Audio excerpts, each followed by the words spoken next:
Well, thanks for bearing with us, guys, and welcome back. Figured everything out at this point, so now we can get into the meat and potatoes of it. We are going to be breaking down the Leviathans and the Titans. Of course, my name's Gormizer. Again, joining me is going to be Inbound and Mifflin as we start to jump into this. But first, we kind of have to look at, I guess, the way things, how we got here. That's kind of the big way. Unfortunately, I guess Inbound, part of that was not qualifying. I'm sorry. I don't know why I brought that up. That feels mean. Yeah, I'm sorry. I don't know why. On, like, the top six. Yeah, you know what? Let's just talk about this weekend. I don't know. I just started at the beginning, and my brain told me to go back to the beginning. Well, that's tough. That's just mean, and I feel bad about it. And that's what I got for you. And hold that. You're here all day. Jeez. All right, reset button. All right, let's take a look at what we have coming up for you. The bracket that we have had so far. The Titans, having played technically one more game overall than the Leviathans, beating out the Dragons and the Kings, two teams that most people on any given day would never have guessed the Titans would be able to topple. The Leviathans taking out the Warriors, and then finally overcoming their curse and beating out the Bolts to be able to get here into the finals. Again, kind of setting us up for what should be a really, really fun day. Yeah, both of these teams came through the lower bracket. They put on shows in the semifinals, and I'm expecting another show here today. Hopefully we get a little best of five, our first of the weekend. And Mifflin, this is an interesting circumstance to be in because this Titans team has never played this Leviathans team. They've always had something that has changed in the process each time. Yeah, both Layers and Zapman left around the same time, so they didn't really get the opportunity to play against each other with these squads. I'm pretty excited to see how this one pans out. Maybe there's a grudge match there, maybe there isn't, who knows. But any bit of spice, I'm going to latch onto. I'm a gremlin in that sense. You're going to be the spice gremlin that we have. No, it is really interesting because the first time they played in Phase 2, Oxy was subbing in for the Leviathan, so they had a completely different solo laner than what they have now. And the second time they played, Sino was playing, not Layers in the jungle. So Layers hasn't played against this Leviathans team outside of, in general, he hasn't played against this Leviathans team, and this Leviathans team hasn't played this Titan squad. And of course, I guess who better to talk to about that than the players themselves? We've got Zapman and Layers that are going to be hanging around with here. Welcome, both of you. Of course, thanks for joining me for the interview. Zapman, I'm going to start with you because it has been a long time since you have been in a finals that is not Worlds. You got 2 back-to-back World Championships, but playoffs has not necessarily been your forte, and you're on a 7-game win streak or 7-set win streak. I just want to know how it feels to be back. Feels good, man. Feels honestly, I'm just having a ton of fun playing with these guys. Got an insane front line, got Shinto, who's nuts as well, and they make the game so easy for me. So honestly, being in finals is cool, but I'm just having a lot of fun right now. And Layers, man, the last time I had mentioned this, but when the Titans played the Leviathans the last time, Sino was subbing in, you were in the coach role for that weekend, so you didn't really get to do it. Now you've got a lot of experience with this team under your belt, but I just want to know, how has this weekend with the Titans felt for you? I don't know, I've just been hard carried this whole weekend, I feel. I'm just playing facilitators, so I guess that's just the meta for jungle right now. Yeah, it's good. It feels good. I'm just, I'm existing on the map, and we're winning games, so it's pretty good. Well, of course, we know both of you used to be playing on the same team together. Zap, I do want to ask just a question I'm actually stealing from Inbound over here. He came up with it earlier. If you've watched the sets, I know you've watched the Titan sets now because you had to. You did your homework. What are your thoughts on Layers' performances so far this weekend? I think he's been playing really well within the scope of the team. I feel like they play their best mid jungle I've seen them play. No offense to Scary, but they didn't really have that much synergy, I guess, in mid jungle, and he's kind of bringing that synergy with Paul. I know Layers and Paul used to play 2v2s all the time, and so that probably helped out a lot. They're in each other's head or whatever. I almost said the bad word there, but I don't know. But they look good, man. They look like a cohesive team, and they're gonna be tough to beat. And Layers, just the same question for you about Zap. How are you thinking about his performances so far this weekend? I wish he could have done that on the Scarabs with me, man. I never really gave him a chance. But, I never went to his lane. I never gave him a chance, but he's been popping off. Some crazy slash lines coming out of the old Z-Man Senior. So I'm excited to play today, and hopefully, we have a good set. Yeah, it's definitely shaping up to be a good one. Thanks for both of your times, and good luck in your games. Thank you. Always fun ones to hear that. And it's actually interesting because both of them have been popping off at this point. I mean, Zap had like 2 games where he was like 8-0 or 10-3, something ridiculous. And Layers, as he had mentioned, has been playing these facilitators. And Inbound, I mean, he kind of threw it back. Layers told us, like, man, if only we had been able to do this a little bit earlier in the year, things could have shaped up for him. Yeah, I mean, I guess what we're seeing here is, like, if you pick up a Scarabs player, you're guaranteed finals at this point. So, like... Okay, dude. Inbound slowly, he's like, all right, so, like, yo, I'm not on the market, but, like, I'm on the market, you know what I'm saying? So we'll see as it goes forward. Mifflin, it just feels like these two teams, there's so much... I want to say a little bit of pressure on the Leviathans because they've been performing so well, and maybe surprise, not pressure, but I don't know what to say for the Titans. They've made it so far. They've been playing so well. Yeah, I think that maybe the pressure is on the Leviathans as they are likely the favorites coming into this, as they are a tenured team that have been playing together for a long time at a very high level. But the Tartarus Titans, if they do win this, are given instant validation. It never feels better picking up a new player and then immediately seeing such a massive leap in the quality of your own team play.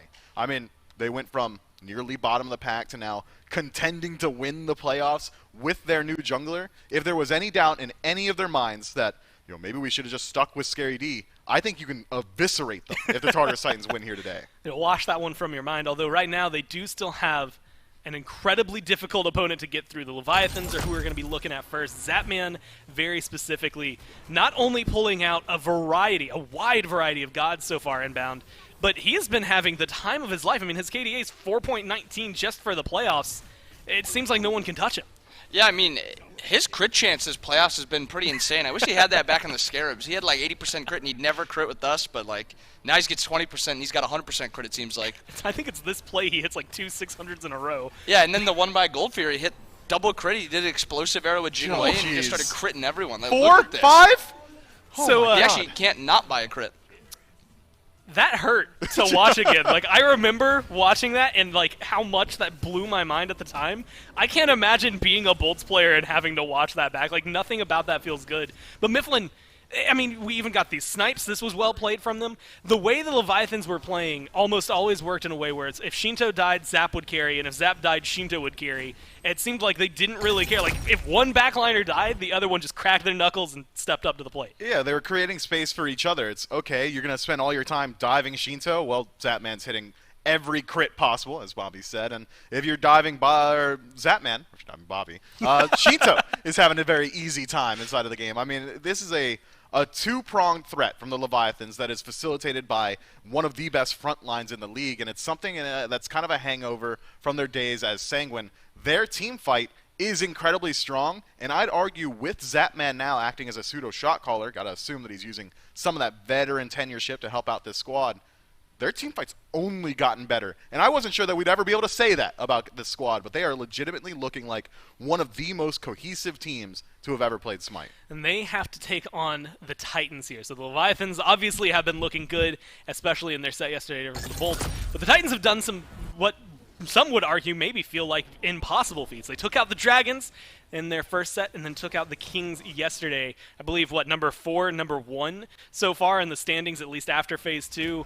I mean, so far, when we look at the Titans, Mifflin, it feels like a lot of Layers, even though he hasn't necessarily been this hyper carry. Like he said, he's been the facilitator. Yeah, Layers has been just kind of operating, allowing the rest of his team to do whatever he needs. I mean, in this match, that might have been one of the biggest plays he made individually outside of rotating into dual lane and finding a double tether stun. And outside of that, quiet performance, but he does what is needed for his team. What stood out to me from the Tartarus Titans was their confidence. They were dead even in a match. Okay, well, I don't want to be even anymore. Let's go start a Gold Fury. Let's go do a Pyromancer. Let's group up from dead even and push a tower down. And the Camelot Kings at no point really were setting the pace or even legitimately responding very well. So I'm excited to see if the Tartarus Titans can revisit that play style here up against the Leviathans inside of the finals, or if whether or not it was just the Kings having a bad weekend. Plus, he played your skin, right? He brought out the Eager Ratatosker. So yeah, Zapman skin. Yeah, well, Zapman owned Eager. You earned the Ratatosker. That's what matters most when anybody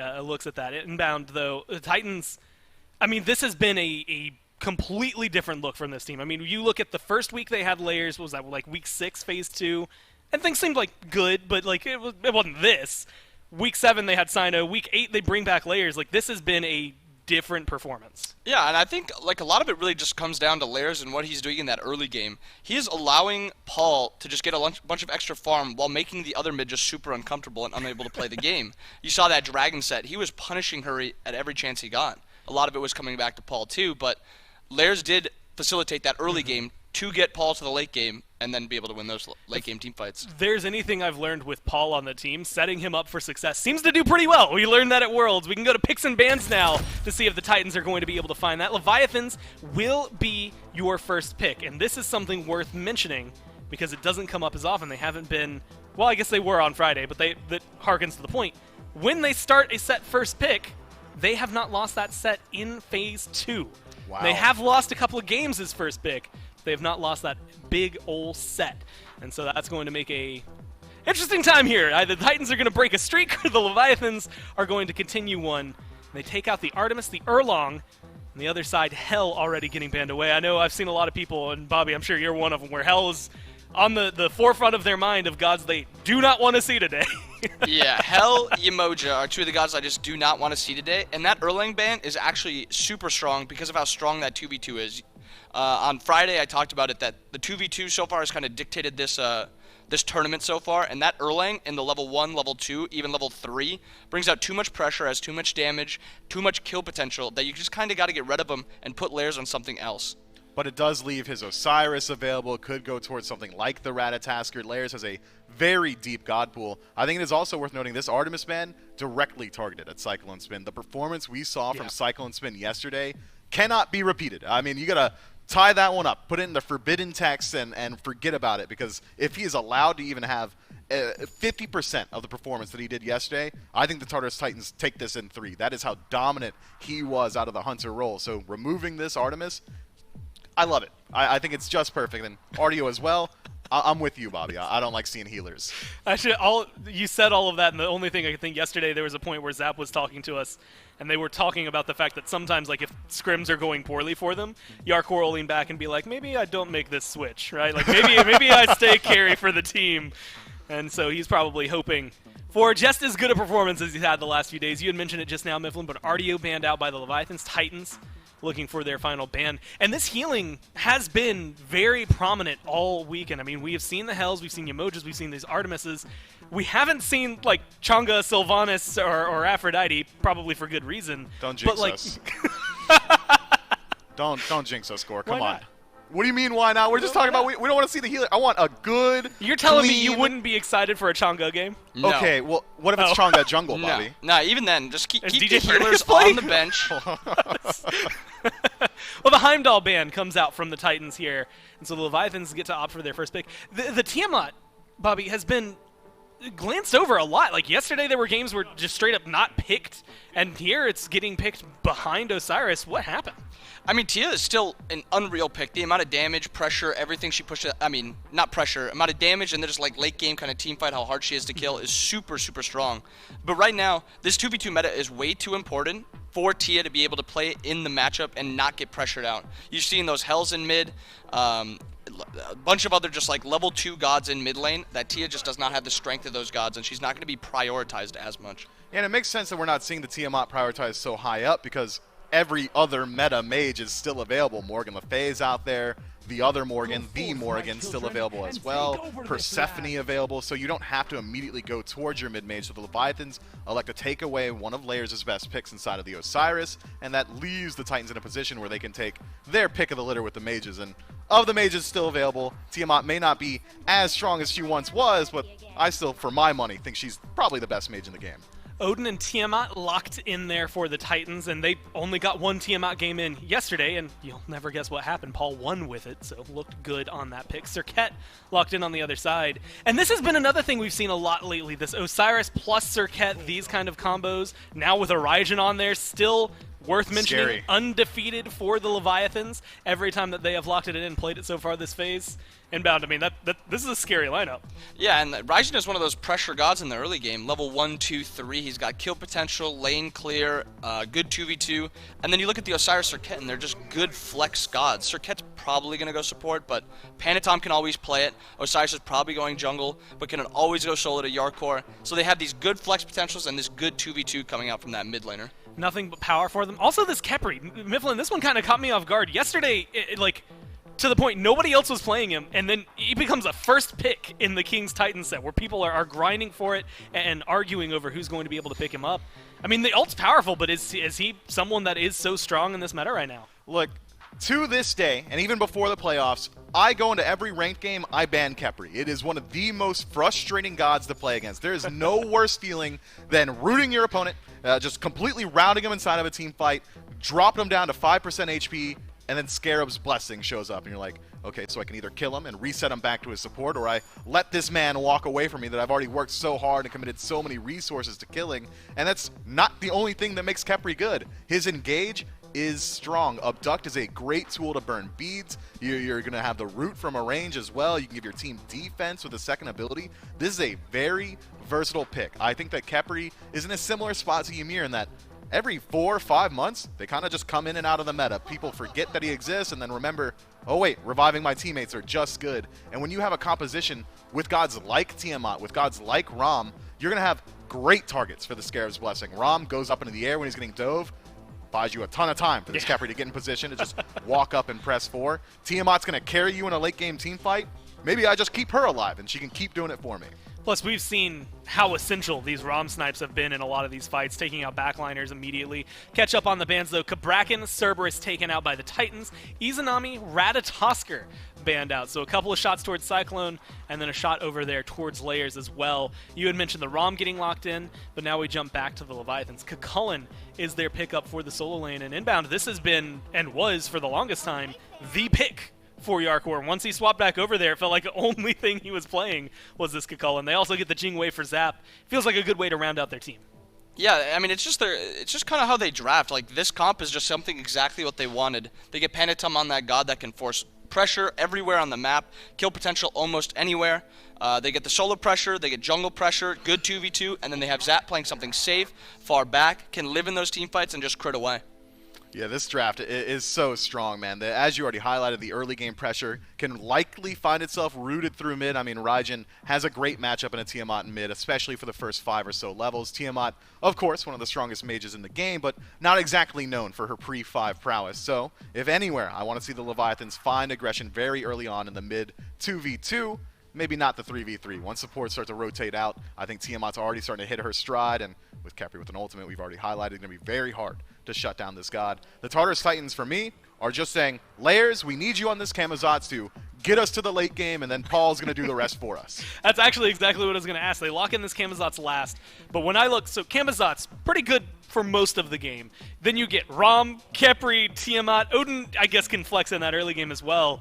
Feels like they're waiting a little while for this one to work off. Mifflin, a quick word, Leviathans, Titans.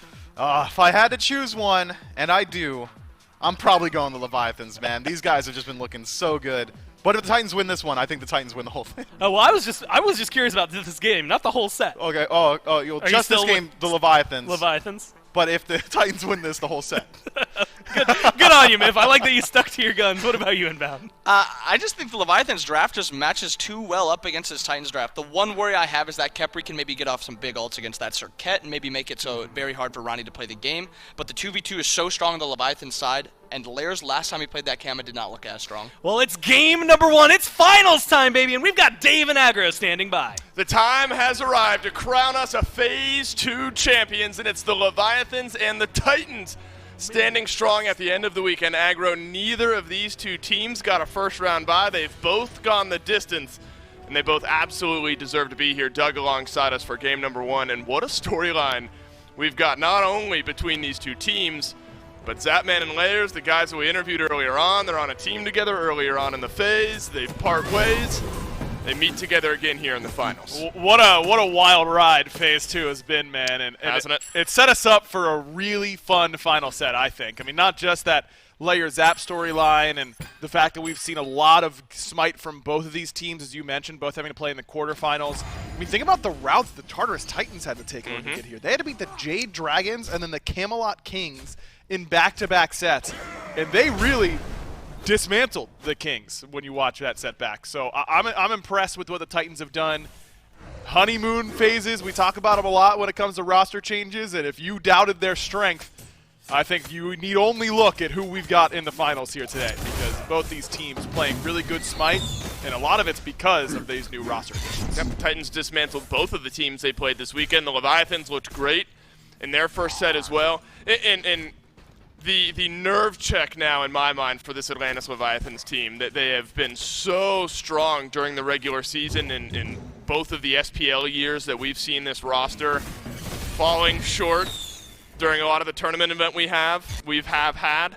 And finally, they make their way into a grand finals. They've got Zapman on their team. I have to imagine, Aggro, that helps here. Has to. I mean, having that veteran experience, him being there, done in that, it's been easy for him at times for those World Championships. Being facetious, of course. Those were some pretty tough sets. But I think the Leviathans, they're just playing so much more loose, so much more free in the way that they've been playing these late game fights. They've always been a team that has their teamwork as good or better than anyone else in the league since day one that they joined the SPL. It's just been in those bigger moments sometimes you see them make the wrong late game shot call. But I think back to their set yesterday and the call that they made and the way that they were able to navigate some of those late game fights up against a very, very strong Bolts team.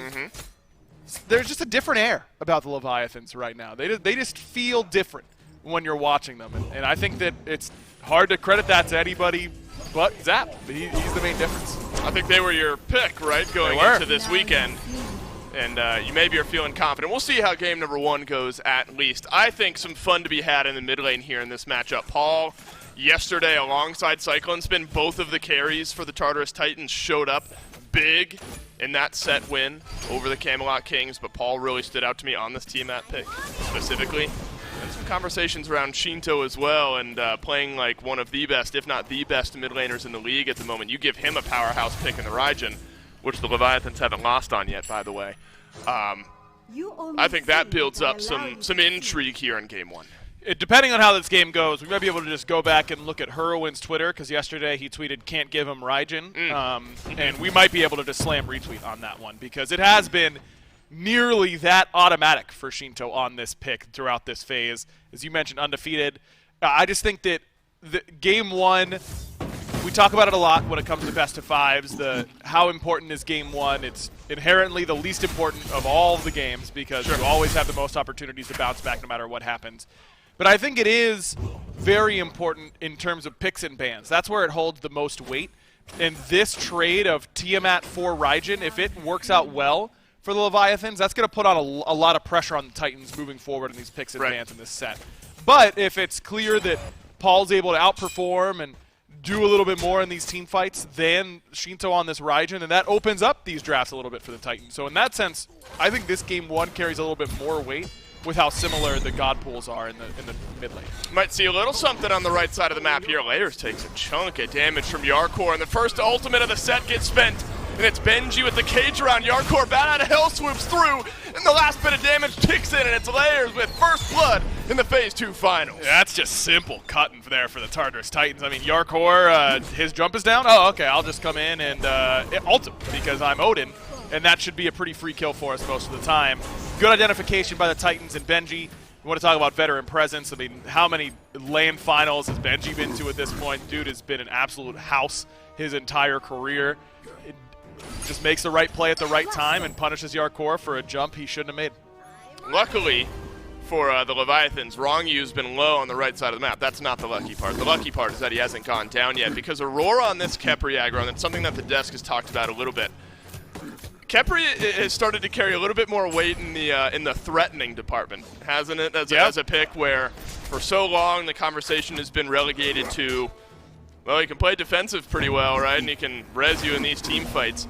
But the way Aurora was playing on this pick yesterday, and other supports have played on this pick throughout the weekend, that's not necessarily the case anymore. These abducts have been so impactful. The roots as well for setting up for the rest of the team is not something I don't think that can be looked over. It's a core part of his identity in competitive play in my mind. It's not just his ability to peel for backline and save the priority target. That's certainly a big part of it. But I think of Khepri as someone who facilitates killing frontline really, really well, because you've got a long duration CC that isn't affected. by diminishing returns, and that's usually the qualifier. 1v1 here between Zapman and Cyclone Spin, and Cyclone Spin wins it. Zapman can't even get his ult off. Cyclone Spin didn't need to use it. Good old auto attacks finishes that one off. Both builds were in the same spot, and Cyclone Spin just hits more. And now he's going up for more. Panatom is going to live through all 3 snipes, even if they land, so not going to be another kill for the Hunter. But can you blame him? Can you blame the man for feeling himself a little bit after Steve dashes in that matchup? Just not the advantageous position that Zapman expected. Rongyu taunts Aurora back in here. Shinto rotating over with a Rod of Tahuti first item on this Raijin. A bit different, a bit of a segue away from what we normally see. It's been Charon's first the vast majority of the year, but after a couple of nerfs to it, it's just a little bit too low power in order to continue. I like this switch up. If you got the gold, spend it. And Rod feels so good on this god as it is.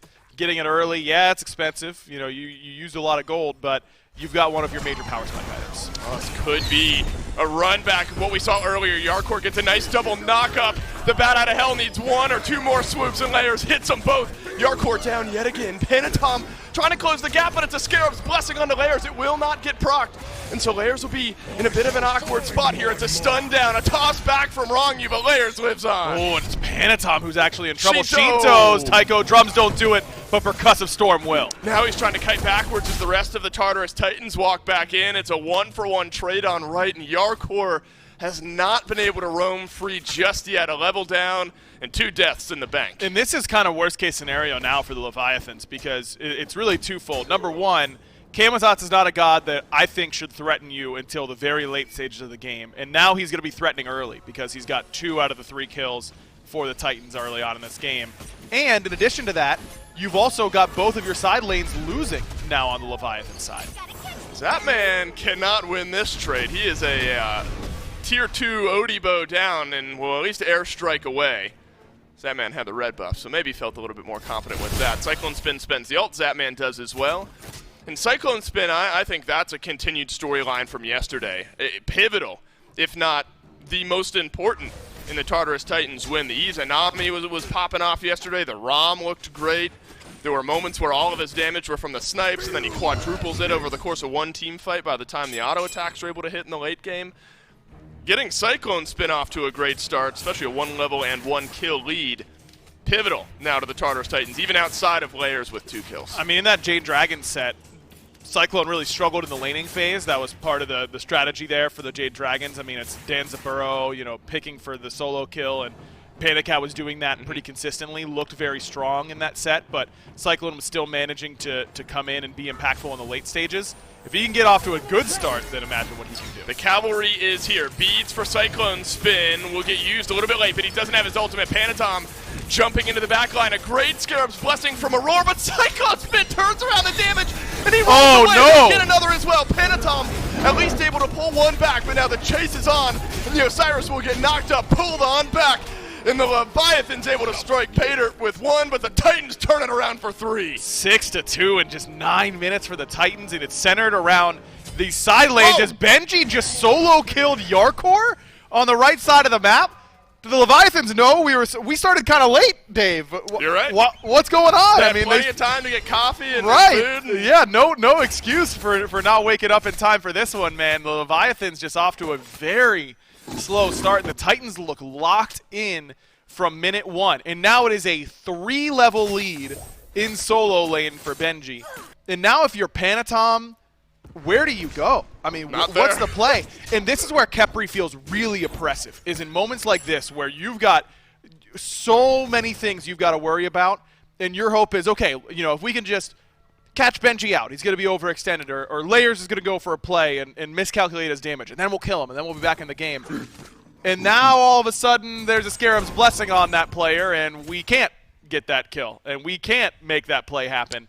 Man. And he's aggressive at the same time. It's really, really difficult from this type of position to try and come back into it up against a Khepri. I mean, Benji, it's been just the same play run back onto Yarkor. We're going to drop the cage around this Kilcullen, and the rest of us are going to swoop on in, literally in the case of Layers here. Nice. But Benji is able to, appreciate that, find a 4-level lead over Yarkor, who is 0-3. And of course that's not what you want ever anyway, but especially when Yarkor's on a pick like Kilcullen, which has been signature for the Leviathans, and Yarkor normally doing what Benji is doing to him right now. And so that's a massive differential here in this game. Maybe you send Panatom here, but with the discrepancy that Benji has built up, I don't see a world where that goes very well for you. And I do want to zoom back. Cyclone Spin, who's now on the Gold Fury with Aurora as they walk away. Considered it, but won't commit. From like an average player perspective, that Scarab's Blessing goes on me, and I'm like, all right, that's my chance to get out. The fact that Cyclone Spin sticks around, goes back in, shows some confidence that he's got. Maybe we send everyone towards Benji, and that'll help out. Unfortunately, the cage has slowed down Yarkor to jump in from Panatom. Wrongyu is here as well, and it's going to take everyone to get a kill onto Benji, but there is a kill nonetheless. That'll open up the door, Aggro, to Gold Fury on left. Did exactly what the Titans need to be doing in those moments. If they want to send the farm in order to kill Benji, sure, they'll get him. There's not a whole lot that he can do once he's expended that jump, but we better be getting something on the other end to make up for it and keep this lead going and make sure that this lead that Benji has gotten doesn't go to waste, and they do exactly that. Early Gold Fury, is it worth a ton? No, but it is still worth something. And the fact that Benji didn't have a big kill bounty on his head. I mean, he's got a bounty because of all of his XP advantage. Yep. But he's not on a 4 or 5 kill spree, and that, I believe, factors in as well. So it's not the worst case scenario. It's good that Panatom got it instead of Wrongyu. You want that extra golden experience definitely on your jungler as opposed to your support. But it's still not going to put him at the exact same spot as Layers. He's still down in XP per minute, still pretty even in that. It's not like he's down a whole lot, even despite the 4-1 score line for Layers on this Camazotz, but not starting to pull ahead just because of that kill. And how about Layers, huh? I mean, in the pregame interview, he said, look, I'm just going to let SMITE happen to me. I kind of just chill out, experience the early game. Hopefully I can stay relevant and then get to a point where I can help the rest of my team. This Camazotz pick has not indicated that to me at all for Layers here. It feels like early and often Layers is getting involved more times than not. Kills landing with Layers. He's got 4 of the 7 right now for the Tartarus Titans. It seems like, and you call it the honeymoon phase, and I think that's a pretty apt description. Feels like all the pieces for this Titans team through the weekend, and at least here in Game 1, are starting to connect. Yarkor, you get assisted on a kill a moment ago, but the rest of the Titans are now going to close this gap. Panatom maybe playing with some confidence now, looking to chase down Layers, who will bat out of hell on a way. Aurora CC'd on down, and Scarab's Blessing will keep him right where he is. And the help arrives yet again, and the Leviathans give a kill to Yarkor. And Zapman's over here. I mean, they sent everyone to make sure that this was a defense for Yarkor to make sure that they don't end up dying in that play. And Zap loses next to nothing for it on this left-hand side, half a wave. Love that rotation over. Aurora gets caught out because Layers looked like he needed to scare his Blessing over the wall and was starting to play towards it. You saw him trying to hold his ult, and then decides, okay, I'll just ult away, but Aurora had committed to getting in there to specifically ult Layers, and so by the time that decision is made, it's too little too late for the support. But it's still just the support, but you're starting to see the Leviathans set their feet a little bit, understand what is happening on the map, and find their windows a little bit better than they were through the first 13 to 12 minutes of this game. And this is where how big of a difference is that man really? Because I think in the past, this Leviathans team, if they're down like this in Game 1, I'm not saying the set's over, but certainly this game is looking pretty doomed from the way that this started out, with both your side lanes getting soloed, both of them down by a lot. But the 5-man rotation over to the right-hand side, making these smart plays, finding these windows in order to get some picks, they look a little bit more present and a little bit less take it over by the moment. The Leviathans have not shied away from talking about that impact that Zapman brings to moments like this. They knew that when Zapman joined this team, these are the types of moments where they really need him. It's fun to be playing from ahead, but when you're playing from behind as a team who needs to turn around games like that to win, that's where Zapman can really keep things in the ballpark for the Atlantis Leviathans. We've crested that 15-minute mark. The Tartarus Titans find themselves about 2.5K, 2.7K gold in the lead. Has been hovering right around that 3,000 mark.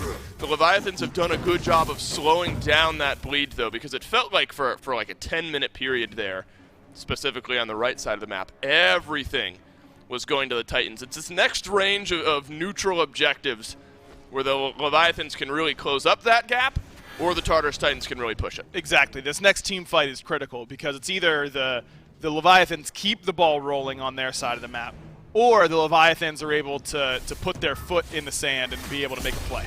Wrong you dashing behind Paul here as the taunt is in. Wrong you does not have blink nor beat, and Cyclone Spin reminds him of it. Half of the HP missing on the Cirquette support.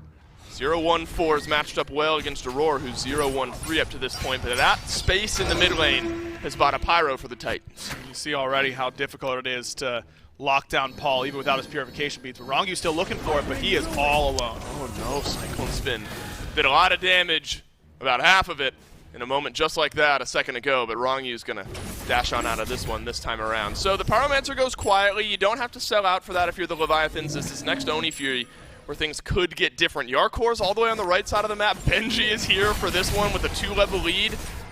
I think that tells you all you need to know here, Aggro, and it's that the Leviathans will not be stepping up. And I don't hate this call, but we got to make a choice eventually, fellas. I mean, are they defending Pyro? Are they defending Oni Fury?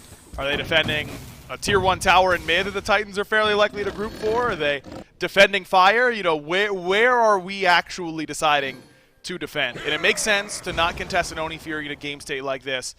It doesn't really affect you that much as long as the Titans don't synergize a push, and even then, you should have enough damage on your wave clear to be able to make it happen. Shinto didn't have a Soul Reaver yet. He wanted to back and finish that off. Zap is in a position where he would just like to continue to farm, being an ADC and wanting to get towards that late game. And Oni Fury itself isn't worth that much, and if we can handle those Oni waves, which they have in left and in mid, and now only have one remaining on right, then it wasn't that much of a spike for the Tartarus Titans. So I have no problem with the Leviathans giving that one up, but gonna have to make a choice eventually on where they do want to fight. You know, what power spike is good enough for us to actually throw our hats back in the ring. When you look at the power spikes coming for the Titans, I mean, Spectral Armor's already done for Layers, Spectral on the way, I'd assume for Benji, Dominance for Cyclone Spin. I think once that Dominance gets finished, I'd expect a true grouping from the Titans. Wrong, you'll have to scatter himself on a way, but Benji, when you see that shield pop up, something's brewing. And Benji walks in towards Shinto, who will have to Thunder Crash away. It's a blink in, though, from Wrongyu. It's connected onto Benji, who has took no damage at all. A big knock-up, though, from Yarkor to the Tier 1 tower. This is maybe where the Leviathans have elected to defend. A stun onto Yarkor, though, will force him to dash away. But that's an odd one to try and defend, Dave. It's a Tier 1 tower worth very little, also going to contribute very little to you on the defense. So that's a lot expended. I mean, Blink ult from Wrongyu, Blink Thorns, and ult from Yarkor. And that should be enough, yeah, for the Titans to be able to think about doing this. This is not guaranteed by any means, but I don't mind this call.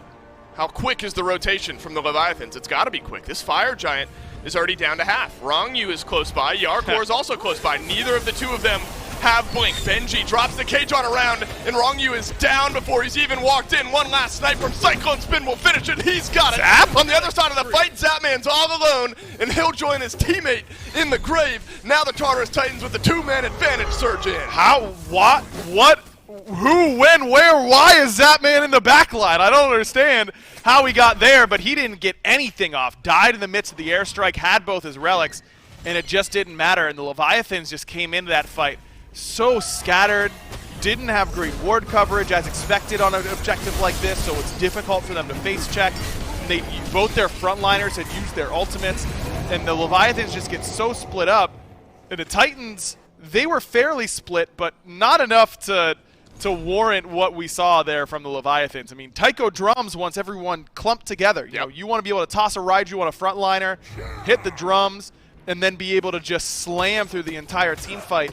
And you saw Shinto kind of up in the ultimate looking for where he should be throwing it because that fight was so separated.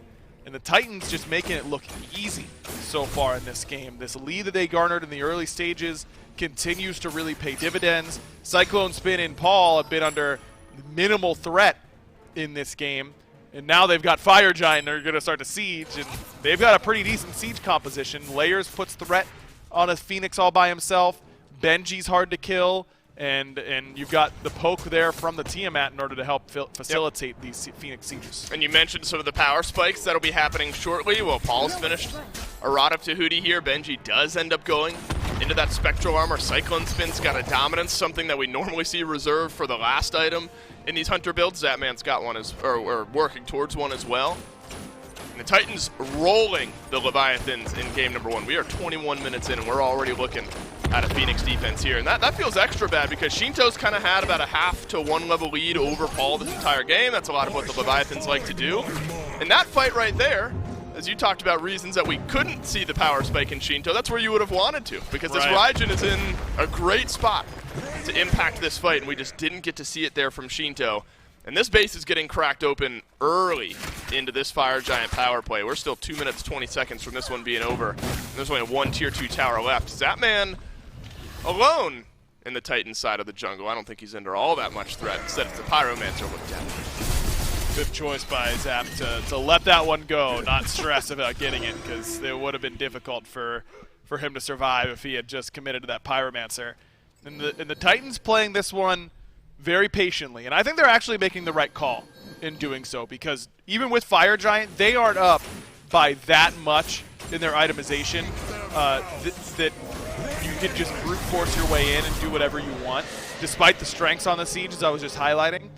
I like using this fire as the setup for the next Fire Giant instead. You know, they get 3,000 gold because of 1,500 towers they get. They get 2 of those, 1 in mid, 1 in duo side. They've still got 1 more to grab over here in solo, and I would definitely like to see them get that one.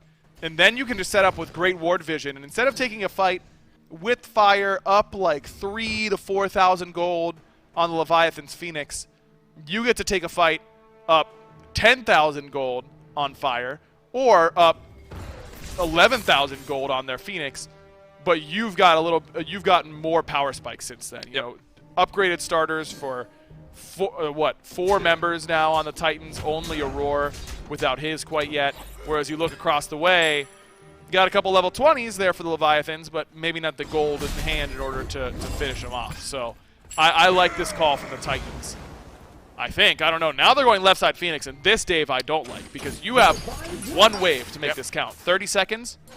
It's going to take another 30 seconds for the next wave to get here. You're rolling the dice for what could be a massive advantage, but also a massive disadvantage if you lose this fight. Cyclone Spin checks Shinto's health bar a little bit with the snipes. Wrong, he was blinked in, but has been taken way, way too low to stick around. Now the Tartarus Titans walk in with that health advantage.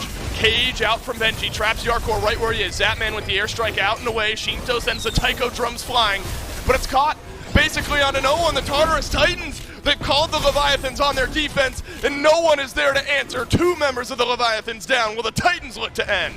They got a wave coming. I just don't know if they can, Dave. They might have to just settle for another Phoenix. Settle, by the way, for cracking 2 Phoenixes 23 in. Oh no, Zatman doesn't have Aegis. He doesn't have ultimate. He's got beads, but I'm not sure that's going to be enough. Melt it down. Layers on a rampage. Titans in 24 minutes dominate the Leviathans. What a statement win to kick us off here for the Phase 2 playoff finals, huh? I mean, the Titans just come in and make it look easy. Both side lanes just absolutely crushing in the early stages. Layers everywhere. And Paul, the sleeping giant, just waiting for his moment, man. I mean, he chunked Shinto down from 25% to dead before Shinto had a chance to use the Aegis there.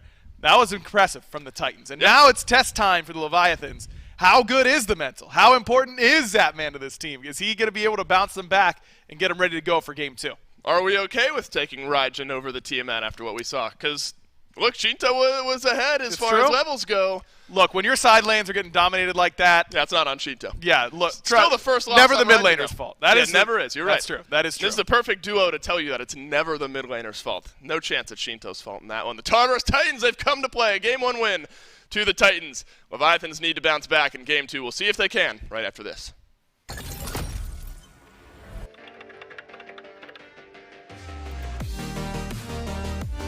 I want to take off my jacket this way. Oh, dude, this... No, I know he was supposed to take you out last weekend, but he got busy.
So here's the pitch, okay? We've all seen Miss Swifts. It's that outtake show, and it was running in, and I saw chat spamming when I told Jordan to focus. So we're gonna run with that. Strike while the iron is hot. Jordan, sitting at his desk at the video team section. I don't know what they do. I don't care what they do. But for the premise of this video, cannot be focused. Watching anime butts on one screen. I don't care what he's doing. Just can't be working, all right? And then he hears Miss Swift's big TV right behind him. Miss Swift's playing. Here's the line. Says, Jordan, focus, okay? And then his eyes go wide. He turns around, turns off the TV. He's trying to get rid of me. He knows he's not focused, but he knows he needs to be. But goes back to his desk, goes back to doing whatever he was doing. But he has to focus. So I'm at his window. Boom, slam on the window. I'm like the Babadook, okay? He doesn't know where I'm coming from. I slam the window, piece of paper, says focus. He does a little bit. He focuses a little bit. He doesn't turn off the anime butts. No. He flips his hat around, Ash Ketchum style. I don't know. And then he goes back to doing anything he wants, but not focusing. That's not enough for me. That's not enough for hi-rez. It's not enough for what we stand for. So I appear behind the wall behind him, okay? Boom, Mifflin, up there. I tell him to tighten up. He needs to focus. He does a little bit more. He focuses a little bit, but not enough, okay? And then it's not enough for me. It's not enough for me, okay? We have to go even further beyond that, all right? He does eventually close the screen, but that's not enough. I'm still appearing. I'm appearing everywhere. I'm in the bathroom. I'm in his cereal. I'm in his snacks. I'm telling him to focus, and eventually he switches desks. I'm under his desk, okay? I'm telling him to focus there, and that's where it happens. He sits in a maxonomic chair, his eyes dilate, and he finally finds his focus. Okay. Approved. I sold it? I sold it! Yes! I'm gonna sell so many chairs. Jordan, what the was that? We just lived a fever dream. I have no idea what just happened, and we approved it. What kind of anime butts we talking? What kind of anime butts we talking? Broke me. That's right. Go to needforseat.com, and you too have the potential to potentially take down the Leviathans in a Phase 2 playoff finals. That might not be entirely true, but you could at least grind. I mean, that's how Layers got here. You saw what he just did in game number 1. Again, Need for Seat. Use code SMITEMAX when you get yourself a nice Maxonomic chair out there. And you too can be like Mifflin, I guess, and be the Babadook, or at least yell at people to focus all the time. One of the two. And as much as it is a bit, he does do that. Like, we'll be playing ping pong against each other, and you'll look into my soul and tell me to focus. Well, sometimes you're just not returning the balls, man. It takes two to tango, and I I want to be able to rally a little bit. All right, focus up. Well, hey, you know who did focus up that game and kind of focus Yarkor specifically? It was Layers. Layers has a phenomenal performance. The Titans are able to come out. And we were kind of thinking that this was going to be a more or less Leviathans game, and as time went on, especially because they have so much going for them, they were going to be able to create a giant amount of space, but inbound, it didn't happen. Nah, Layers Never. Layers kind of did what Panatom usually does, which is just forcing fights in both side lanes and just trying to pressure out the enemy duo or solo as much as he can. And Panatom really didn't look for too much, while Layers was looking for stuff almost off of cooldown. As soon as that ult came back up, he would go to a side lane and just look for a gank.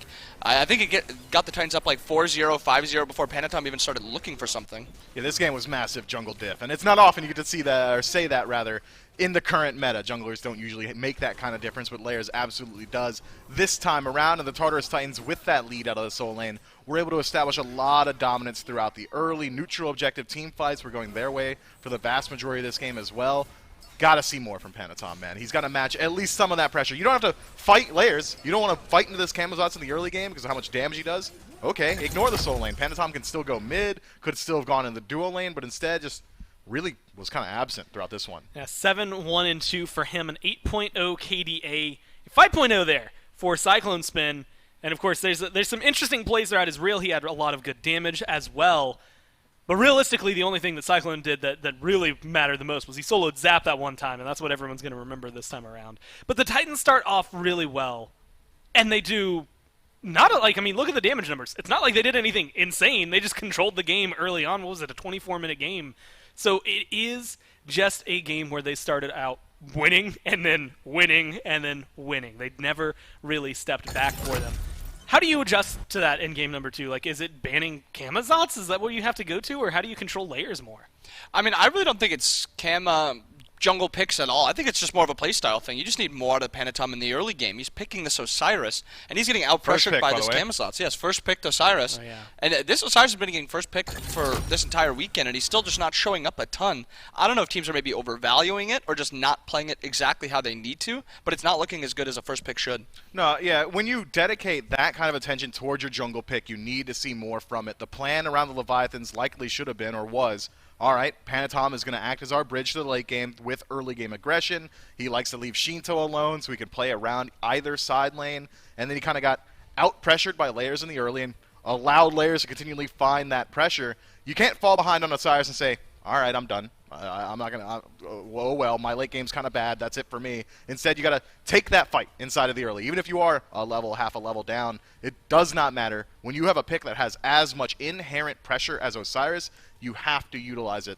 That said, he doesn't have to go back towards the Osiris. We could see Panatom shift towards any number of picks. He's got an incredibly deep god pool. I want to see a little bit more cohesion from the Leviathans this time around. We were talking about it in the initial desk. What's the best portion of the game for the Leviathans?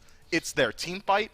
They didn't give themselves a fighting chance to get to the team fight inside of Game 1. Let's see a shift in Game 2. Well, I know we've been talking about it a lot the last weekend, but that is the 8th individual game that the Leviathans have lost this year as first pick. So that is something to hang your hat on if you are a Titans fan right now. We'll go to picks and bans for game number 2, one that we've had a lot of discussions on, maybe the most pivotal in a Game 5 set. The Titans are opting to be second pick again. I think something you kind of got to look for is also Aurora on this Khepri. It kind of mitigates a lot of that pressure that Panatom can put out, that Ronnie can put out. Maybe that was some of the force of why Panatom didn't feel like he could play as aggressive as he wanted to. Same with Ronnie, because that Serket feels very, very bad to play into a Khepri. Serket wants to be able to just run around the jungle, use her movement ability, just travel around as much as she can, and Khepri kind of stops that. Both his pull and his root are unDRable, so he can just lock down the Serket for a while, and then Shredder prots with this too. It's just a lot of the same here in Game 2 so far. The ban's largely the same. Odin, an early adaptation here from the Leviathans.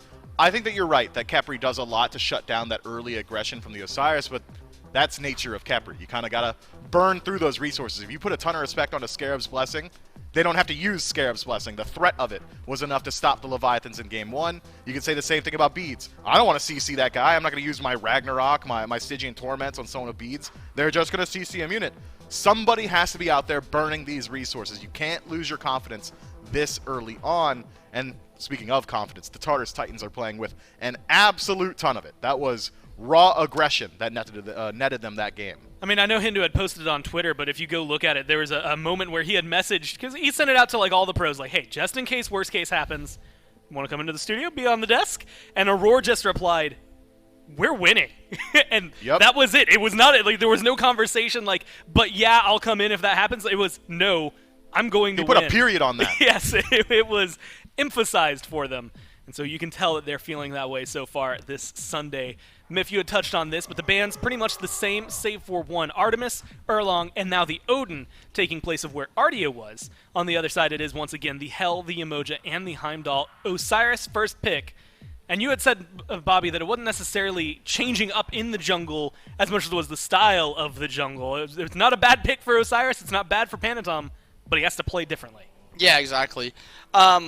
I think the Leviathans are just getting caught in this trap that the Titans are kind of setting up for them. They're kind of leaving these 3 very strong gods forward that the Leviathans take 1, the Titans take 2. Last time it was Osiris trade for Odin Tiamat. This time it's an Osiris trade for Ardio, and then potentially this Tiamat also, netting the Titans a lot of damage, a lot of healing, a lot of solo pressure, and then just allowing this Tiamat to be able to get to that mid game. I thought this Ardio was something the Leviathans were kind of fishing for here, hoping that the Titans would leave it up for another phase of bans, because Yarkor has had a lot of success on this pick in the past, and getting as camped as he was in Game 1, and I'm not going to mince words, dude was getting pushed in by like 4 people from like the 5-minute mark onward. Yeah. Yarkor was not allowed to play. Ardio is a pick that has relative good safety. It's going to give you a stun. It has a cripple field. You can sustain yourself. It's got a great disengage with a heavy charge. So it makes sense that that's what the Leviathans were aiming for, but the Tartarus Titans respond in kind. Take it for themselves and strip it away.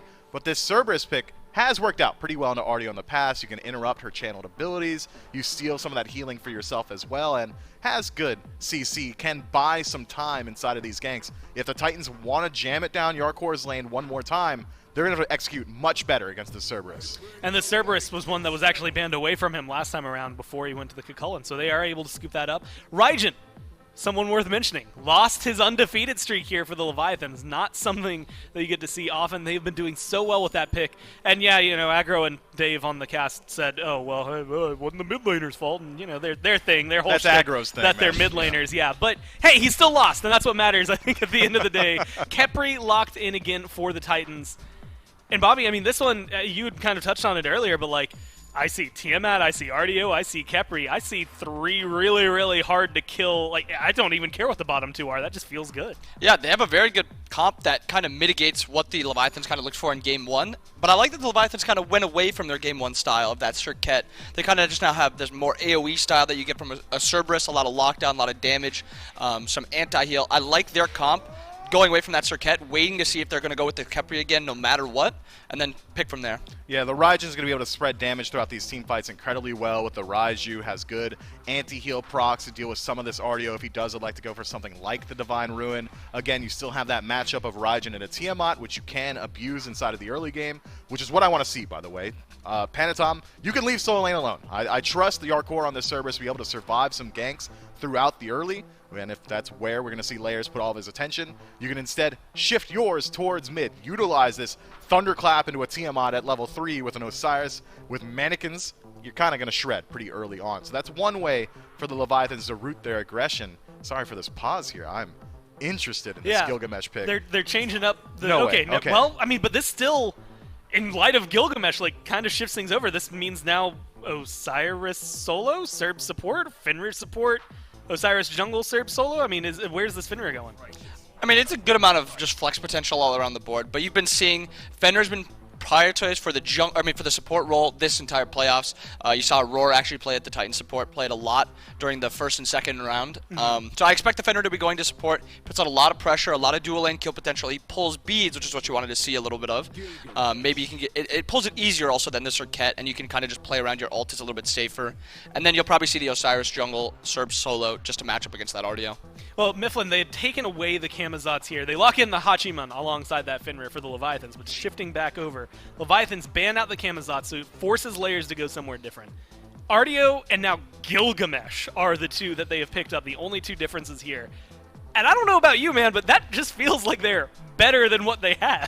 Maybe as far as the tier list is concerned, you do have Gilgamesh a little bit higher up, but it's not the exact same playstyle that we saw from Layers in the last game. It's not that unbridled aggression. Layers is going to have to shift himself more so towards that facilitator role and allow guys like Tiamat and Rama to start doing some of that heavy lifting inside of the late game. So the Leviathans have effectively bought themselves a little bit more time by forcing this Gilgamesh pick, because now you can't really get blown out of the water at like the 5-minute mark like we saw in Game 1. Instead, Gilgamesh can find that aggression, but it's a little bit harder to perform on than Camazotz inside of the early. And I agree with Bobby. This Fenrir very likely headed into support, and that is a very aggressive composition inside of the long lane for the Leviathans. And the Leviathans, struggling in Game 1, had pressure nowhere, so I think it's very nice for them to have a lane that they can rely on to find some kill pressure. And we had highlighted not just the Camazotz, but we had looked at a lot of those ROM highlights. With Gilgamesh having to change that style, is this still a team in the Titans that is looking for some late game fights, Bobby, or is this a team that can scrap early like they did last time? I actually think their late game team fight might even be a little bit better. It's easier to play out with an Artio Gilgamesh with how much just damage, area damage they have. They don't have to rely on Kama hitting those skill shots and then diving super deep. They can just kind of drop that Gilgalt and then just play back after that. Well, let's see if the Leviathans are going to be able to tie this one up. We're going down to game number 2. Game number 1's real interesting as far as pick and ban strategy goes, but Aggro, now that you're going into game 2, you're the Atlantis Leviathans, you're already down 1. You don't want to have to reverse sweep this white-hot Tartarus Titans team. No. You don't need to get a win right now, but you might need to get a win right now. I think they should probably get a win right now if they have plans of winning these Phase 2 playoff finals. I think that would behoove them. It would. In the long run, but I think they put themselves in a pretty decent position to do so. The one thing I'm worried about for the Leviathans is this aggressive Fenrir support. I mean, the Circuit last game, didn't really get a chance to impact the game, because when you're playing assassin support and both your side lanes are behind and the enemy jungler is ahead, you're very limited. Oh, and also there's a Khepri on the other team, so you can't set up for individual picks like you're normally trying to do. In this game, pretty similar. This Khepri, I think, is really shutting down what Rongyu wants to do with these types of selections. And if the Leviathans want to keep going with this style, they might need to spend a ban on this Khepri, because I think it is that difficult to execute the pick play style centered around the bug. I imagine Aurora and Cyclone Spin's pick ban phase is very simplified. If Khepri and Rom have been available this weekend, or Khepri plus Izanami, something like that, Cyclone and Aurora have taken that every single time. This is a very specific duo lane that has worked so well for the Titans all weekend long, especially in game number 1. And Bobby, inbound, I think, talked about it a little bit on the desk there, Aggro, and he did a good job of mentioning it. You get such a solid late game fight as well if you're the Titans. You get Ardio, you get Gilgamesh with your last pick. Paul is back on this Tiamat, and then Cyclone Spin apparently is going to be unstoppable today on this ROM. Maybe you just have to win out early if you're the Leviathans to give yourself a chance. It's certainly where their win condition becomes the easiest, is centered around Osiris jungle having a little bit more threatening early game than Gilgamesh, and this Fenrir being much more threatening than the Khepri. That's got to be part of the strategy here, I think, for the Leviathans. But they still scale fairly well into the later stages. I just think that when you look at the way the Titans can play these team fights later on, it's going to be difficult if you're the Leviathans, unless they build some anti-heal, as the Bolts learned that lesson the hard way yesterday up against Ardio. That god alone does require anti-heal for the team fighting phase. So making sure that we see that from Shinto in particular, maybe even from Panatom, allowing Rongyu to be aggressive, that's going to be big. Collapse around the red buff here. Blinks exchange, but it's Panatom who's pinned against the wall, and there's no escape. He'll get the stun, but Aurora will get the kill. In the Tartarus Titans, a team that is white hot, as I have called them, as far as winning sets, but first blood rate off the charts for these guys when they're playing their best. It's Aurora who gets it, but it doesn't really matter. The fact is that Panatom gets caught looking like John Travolta in the Titans jungle, like looking around, where is everyone, where am I supposed to be? And the Leviathans just didn't have anyone there with him. And those are the types of plays that you go, what's going on in the comms right there? Where is everybody? And that's not a mistake we normally see the Leviathans make. Those are the types of things we've seen from them in these big sets in the past, and rears its ugly head again here in the Phase 2 playoff finals. Benji received some pressure here from Panatom. Yarkor had no freedom to operate in Game 1, it felt like. Benji on the Osiris got plenty of help early from Layers, but then was able to push that to a solo kill, and Yarkor on Kulkullen in Game 1 never really had that freedom. So if Panatom is able to help out a little bit here in Game 2, that'll always be appreciated, I'm sure. If there is a small win, though, Aggro, from the red buff skirmish for the Leviathans, that there's no beads on Paul. Yep. Paul has to use his beads there, so maybe an opening now to make this Tiamat uncomfortable for the next minute and a half or so. Especially once Rongyu hits level 5, and you got to punish it. This is your opportunity. You're the Leviathans. This is easy smite whenever it gets simplified like that. The enemy mid laner no longer has purification beads. I've got an ultimate that kills them if they don't have purification beads.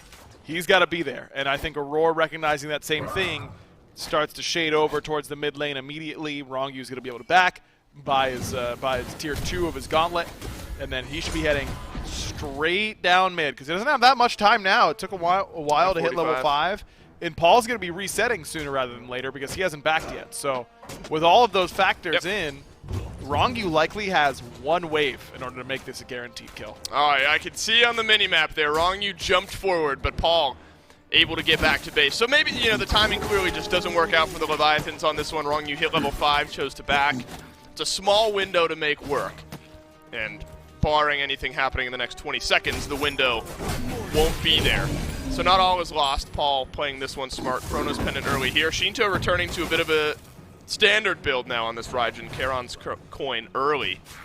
And so, you're losing that massive power spike with the Rod of Tahuti, but something maybe a little bit more consistent.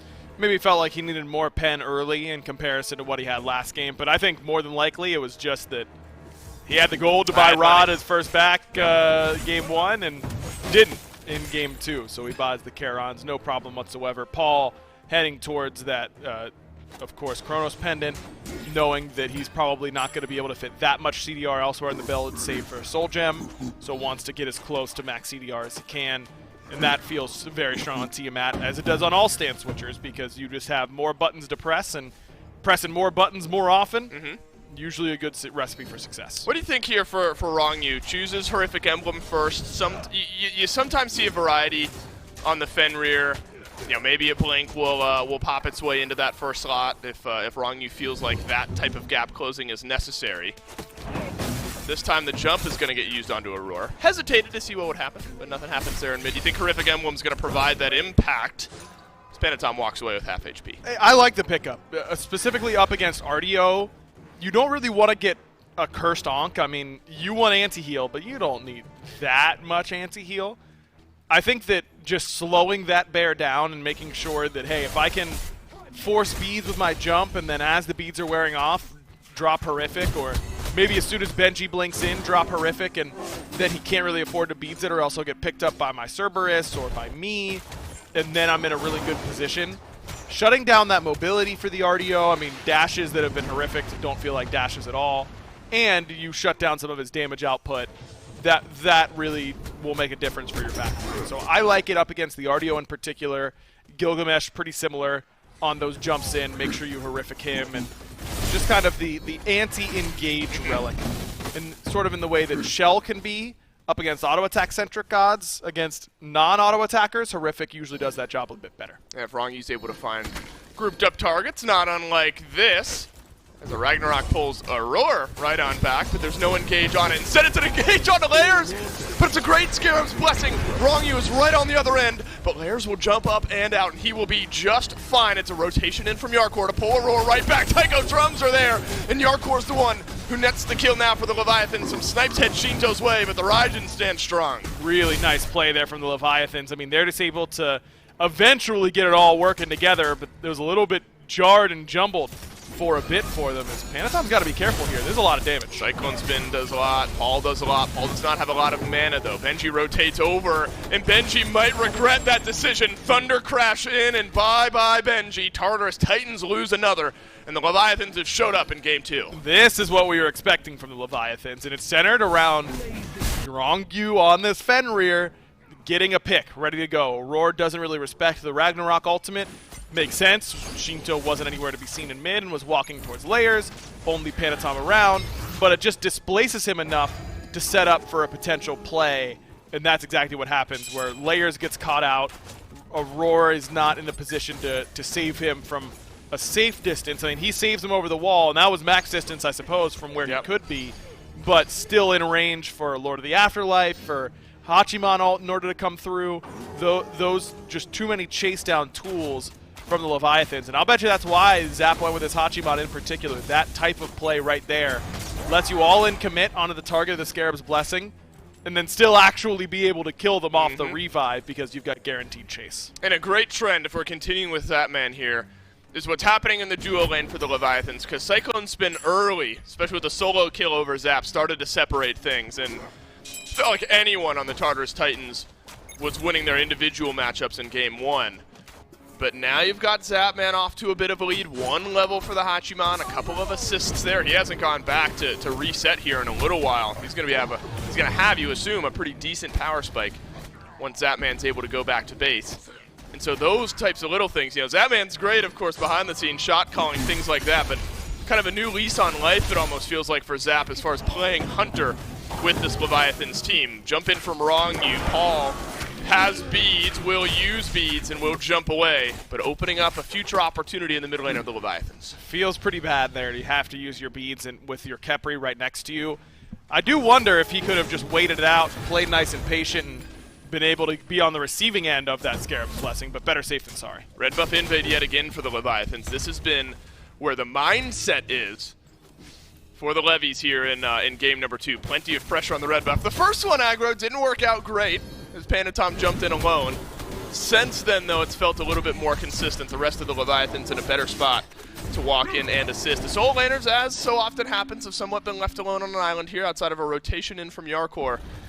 And you know, outside of just Zapman having maybe a 1.5 level lead over Cyclone Spin, Yarkor being a bit ahead of this Ardio fantastic trend, because we've seen Yarkor rather, do ahead Ardio things, and keeping Benji, a guy who would love to do similar things on this pick behind, always going to be a great start. And look, don't get it twisted. Ardio's a lane bully. That's her role. She is supposed to dominate the laning phase, and if she can't, and one of the reasons why Cerberus has been so important is that it makes it easier to actually go up into this matchup because you're anti-healing her, receiving some of it yourself, dealing pretty good damage, and forcing them to build magical defense for their laning phase, and that means your physical jungler can theoretically come over and make a difference. Yep. All of those things have contributed to this Ardio not being able to be that lane bully that she's often picked for.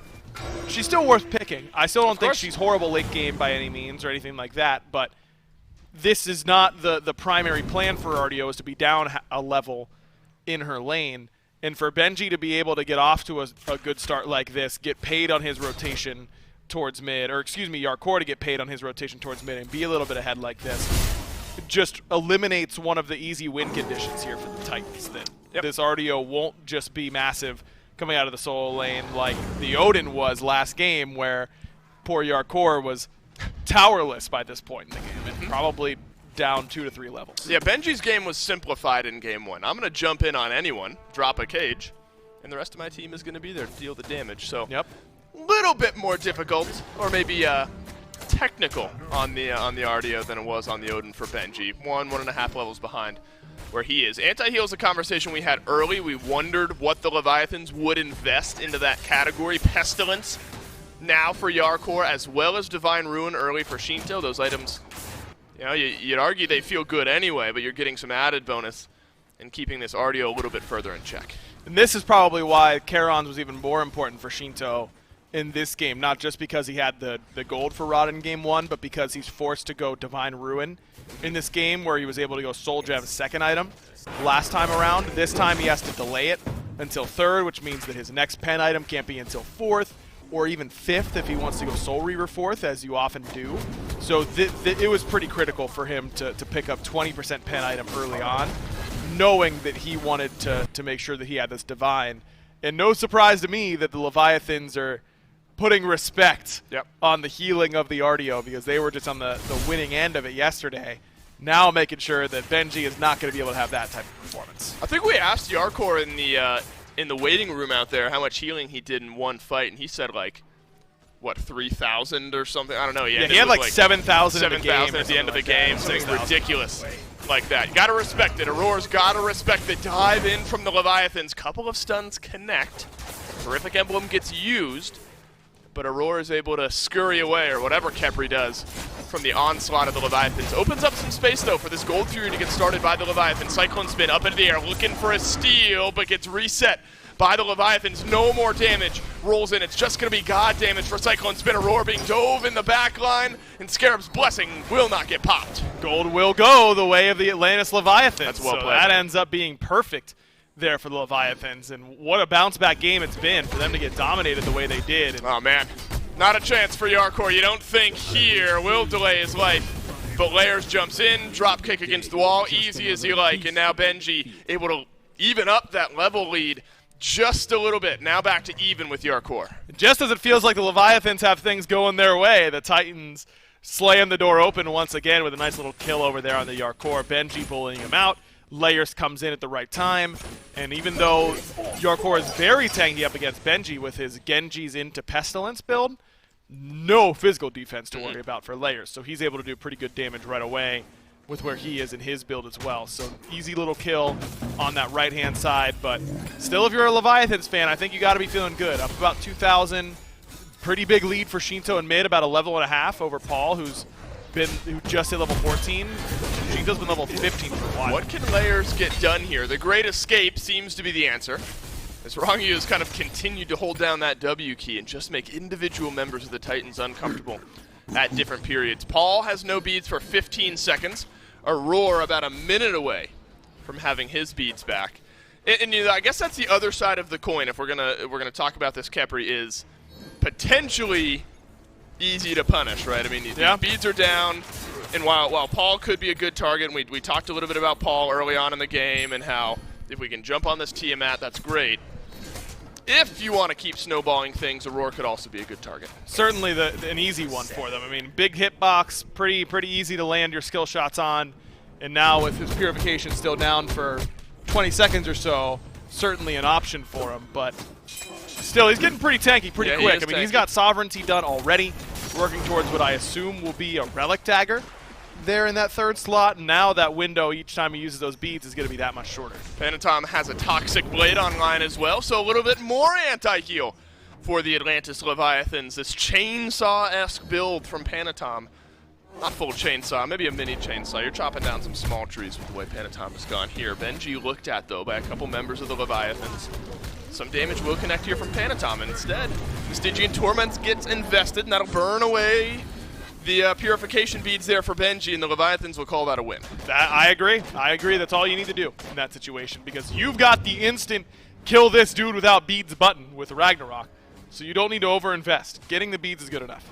Jump in from Wrong You onto Layers. Layers now uses his beads for the ultimate of Wrong You. Another win for the Atlantis Leviathans. It's about pushing these advantages in the future. Right now, they'll push the advantage with a Pyromancer. Aurora looked at, Khepri body blocked by Wrong You here, more annoying than anything else.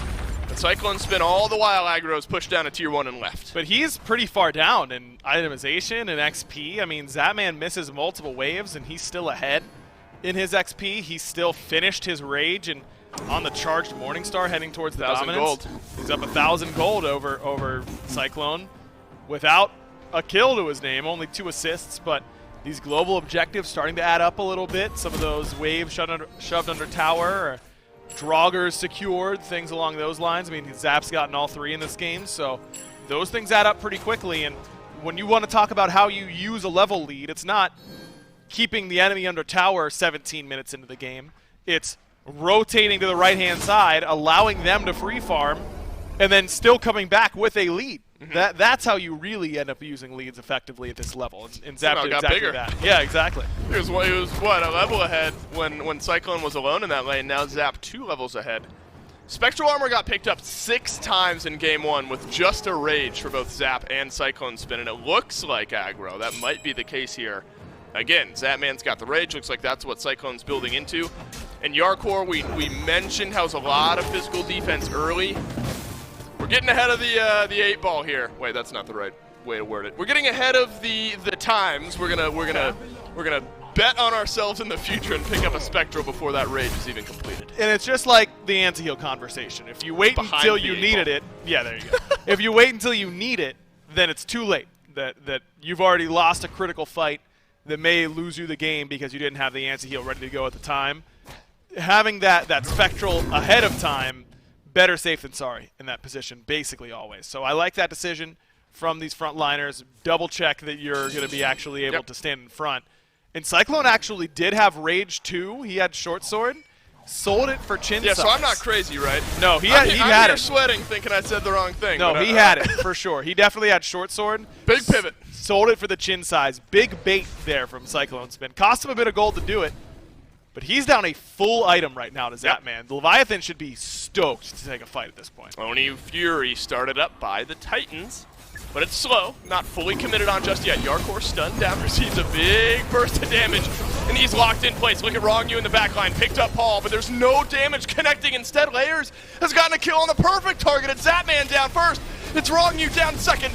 Cyclone Spin lets the arrows fly, and all of them hit onto Shinto. And Shinto on the run. Benji still has his blink, and Aegis only delays the inevitable double kill for Paul. Panatom's got to get something here, and unfortunately it might just be death that he finds on the other side. 4 down for the Leviathans. Titans come up huge 19 minutes in. And I have no idea how the Leviathans got wiped that hard in a team fight where their carries had a full item over the enemy backline.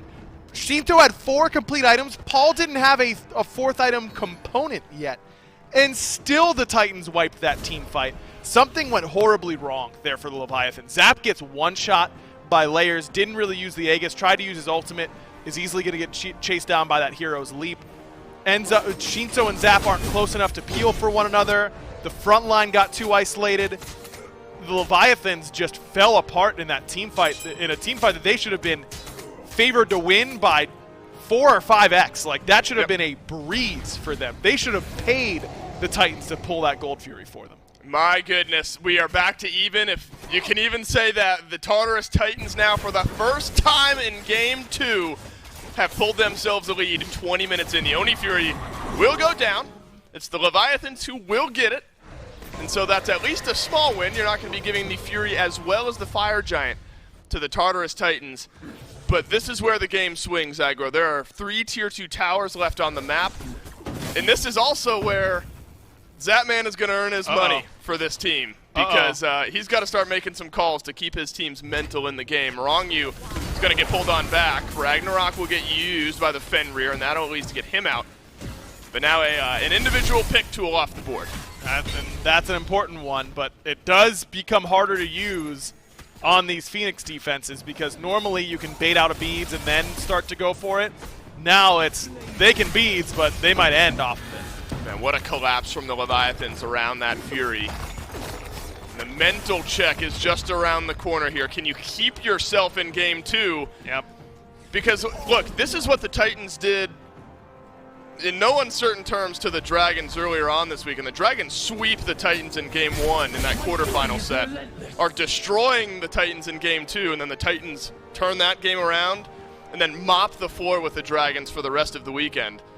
The Leviathans had a big lead in this game and now drop it, and the Titans have already shown us that they can push leads like that and they can push sets like that, especially with as impactful as this Game 2 is. And it's the most frustrating way to lose, is to lose one fight, and now the game feels like it might be over. That's really what's happened. The Titans have won one fight. And it's not like there were a whole lot of fights before that the Leviathans were dominating. Could they have done more? No, I think they could have, right? No, I mean they were in the perfect position, Dave. They had both their backliners with a full extra item over the opposition. All they had to do was group properly and team fight that fight properly, and they would have been in a great position. They were doing what they could. They just didn't do it well. They just didn't do it well. And it's credit to the Titans, man. Layers found a beautiful way in. We followed his perspective, so it was hard to see where else went wrong for the Leviathans, but Layers played it perfectly, target selected, and he just won his 1v1 up against the guy who should have been favored to win it. I love Doug highlighting that for us. Yarkor did sell off the Spectral Armor, so we're looking for something else itemization-wise. Pump fake from Cyclone Spin that maybe shouldn't have worked out, did, and now it's Yarkor who has to pivot in that build. Tartarus Titans regroup as 5 around the mid lane Tier 2. One snipe hit Shinto, the third does its well with the second missing. It's a Thunder Crash away from the Raijin. Layers its low here as well. The Leviathan's putting out some good damage. The Tier 2 crumbles, and a leap away from Panatom will keep himself out of harm's way, but the Titans now surging forward. If that root had connected, Yarkor would have been in trouble. But for now, they're able to back behind their Phoenix. Stygia and Torment finds a couple, but he's immediately pulled back in, and Cyclone Spin gets the opening kill. Run away for Wrongyu, and Shinto's dying quick. Layers has 3 in a row, and Panatom can't get it done on the dive. Will the crumble be completed? The Tartarus Titans turn around this game under a Fury, and now they're barreling into the mid lane Phoenix. Mid lane Phoenix down. Wrongyu and Zapman, a couple squishy members of the Leviathans left alone. They will not be able to defend their Titan, and the Tartarus Titans send us on to a Game 3. Cyclone doing the job, man. 3-0-4. I mean, only the front line takes a couple deaths in that game for the Titans. The rest of them pristine, and the Leviathans probably feeling awfully shell-shocked after that one. I'm shell-shocked. What happened? Me too. I'm still dumbfounded at how that fight went so well for the Titans, but they just kept the pressure on. They reset after that, bought one item. I mean, Paul, I think, finished that game at 3.5 items total, and they just started pressing buttons at them, making sure that they weren't able to reset their mental, talk about what they did wrong. They didn't give them an opportunity to breathe. And now, when can the Leviathans take a deep breath? Because they're down 2-0 and on the verge of losing. If you stood up like 5 minutes ago and are seeing the Titans on the screen behind us as winning, you have no idea what happened.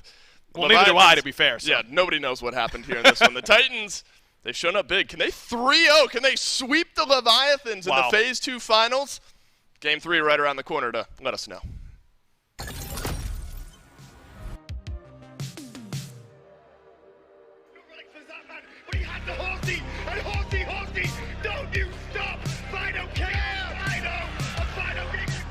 gave up dabbing for a win. Cool. No more dabbing for final. He looked at me and said, I'm going to be on that stage next year. I'm going to become a world champion. Ripping through! Titan down, fall 3! A double kill myself!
how it works. That's right, shop.smiteproleague.com. Team jerseys and more, a lot of nice, just straight-up branded SBL merch that you can get, but also, of course, we've got the big version. There's 4 different sizes of these, but the SPL limited mouse pad, that's the one that matters most. You don't need to see my mouth for this. So you get this. You have the roll icons as well as the Smite hammer. I think up here right this. Bologna's right there. It says go ahead, play God. Not only were you able to pick this one up, but it's only available until tomorrow. So you need to pick it up now while you still can. Again, that comes in 4 different sizes. Shop.smiteproleague.com. And of course, that is a thank you to Insight Apparel for providing us with these. This is actually a really nice mousepad. I kind of wish I had it. Take it home. I might. I'm not going to tell you. I have a very cheap mousepad, and I am very upset. It's only $29.99. I'm looking at it right now. That's really... Gore, go ahead. Go ahead. Play God. Play God. Get it? Because he said the thing. He said the thing. It's what it says. See? Man, you just rolled it up. I feel kind of bad now. Well, no, I can do that again. Look, it's pretty simple. Either way, hey, Titans win their second game. So far this weekend, whoever has won game 2 has gone on to win the set. Bobby, what do the Leviathans needs to do? They were even controlling the early game. I just feel like there's not a lot of value coming out of this Osiris. It just doesn't look like a first-pick god. These gods that the Titans are getting in the first phase on their side are just being more valuable. The Osiris isn't looking bad per se, but when you are first picking god, it needs to be one of the reasons you are either winning a game or contesting a game. I'd say the Leviathans do okay in the early of this one. Like, they were controlling the pace very early on. I think it was about 2-1 at around the 6-minute mark. And from there, it felt like the Leviathans kind of had this, maybe this idea of, all right, we're doing good. Let's do even better. Let's push it. And they weren't exactly looking for the most opportunistic fights, and instead we're kind of forcing these engagements where really they aren't overly in an advantage state. It felt like to me that they were playing with a lead that they didn't have. They had a small one, and they were playing as if they were much further ahead, and the Tartarus Titans, this new revitalized squad, is going to punish you for plays like that, and that's exactly what happens this time around. And the second the Titans got control of the game, they never let go of it. And I agree. Panatom doesn't have a terrible performance on the Osiris, but if I'm first picking something, it can't be 0-2-2. Not only that, only 5,000 damage that it was able to mass up there, so not even half about the amount that Shinto was able to put out. Not finding a whole ton. Layers, Paul, Cyclone Spin, all undying in this game. And here's the other fun fact. I guess it's fun if you're a Titans fan, not so fun if you're a Leviathans fan. But the Titans have effectively doubled all of the wins they have against the Leviathans collectively the rest of this year right here. And if they win this next game, it'll be the first set that they have won. Or no, second set they've won against the Leviathans. First one where they've won where the Leviathans coach wasn't playing for them, though. So that's probably the one that I actually I'll call it first. To hammer it in. Yeah, I'll call it the first as it is. Going into it, we have Leviathans once again as your first pick team. You had highlighted changing up the Osiris. I mean, it feels like nothing so far has really clicked for them the way they want to. What other gods? Ardia was available, Tiamat was available. Where else can they shift? I mean, I think either the Ardia or the Tiamat are fine, but I also think the Titans are just getting a ton of value out of this Khepri. It seems like Panatom, Yarkor, and Ronnie just have not gotten a lot of value on their dives like they usually are in most games. I think this Khepri is just slowing down the dives too much, allowing Layers to play super aggressive because he has that Scarab's Blessing coming. And I just think that Khepri might be a pretty big problem. I'm right there with you, man. This Khepri needs to be addressed. Whether or not it's in the bans or the picks, it's got to be somewhere. Take it early on, because clearly you're not getting value from this Osiris either way. You're going to get a pretty decent second phase of picks from that first pick position either way. I wouldn't be mad if I saw a first pick Khepri from the Leviathans. That was kind of the MO in that Kings-Titans set. They were really putting a lot of value on this pick as well. Maybe you ban it. I don't know how they're going to address it, but this is something that happens at a lot of like Worlds events as well. There are a couple of gods that just kind of come out of nowhere. Geb, Khepri, Alquang all kind of rear their head at that land phase as gods that don't really show up throughout the regular season, and then all of a sudden, oh yeah, they can dominate a game. Right now, at playoffs, right here, it's Khepri, and someone's got to stop them. Picks and bans for Game 3. Do or die moment for the Leviathans. And so I guess, you know, potentially we might need to get the broom ready. Reverse sweep's the only way this could happen. Although I guess get the broom ready because it might just be a sweep for the Titans. Nice. Bans so far exactly the same as Game 1. And guess what? Same as Game 2, at least for the top 4. Artemis and Erlong Shin banned away by the Leviathans. The Titans banning away the Hell and the Umoja. Leviathans go back to this Odin ban. And Mifflin, you shook your head. Look, man, It just better not be an Osiris, okay? That's all I'm going to say. We have not seen a single bit of value from this pick as of yet. I would argue that the Leviathans are legitimately utilizing their first pick as an additional ban. They're just, I don't want to play against Layers Osiris, so I guess we take it for ourselves. It feels like to me the Leviathans are playing the Titans game rather than their own. Now, it was banned in every game of their set yesterday up against the Bolts. But we were talking about it earlier, Bobby, where we were looking at this Osiris. He's only won 2 games, and the 2 games he won, it was the Titans playing it. Yeah, he's like 2-9 or something like that. He's just not getting the value, and it's not backed up with the picks. And this RDO pick is just so much safer. You have the flex potential into support, flex potential into solo. It also helps winning both those lanes, so it gives you a lane to also play around. Yeah, I like this a lot, and I think it is probably going to be in the hands of Yarkor, who has had a lot of success on this pick in the past. He has said that, and I quote, maybe not the most fun god I've played, but really good at winning. So I'm hoping that that's the case here for the Leviathans going forward. The Titans, though, are in a position where they can get a very powerful top 2. Generally been Tiamat in this slot.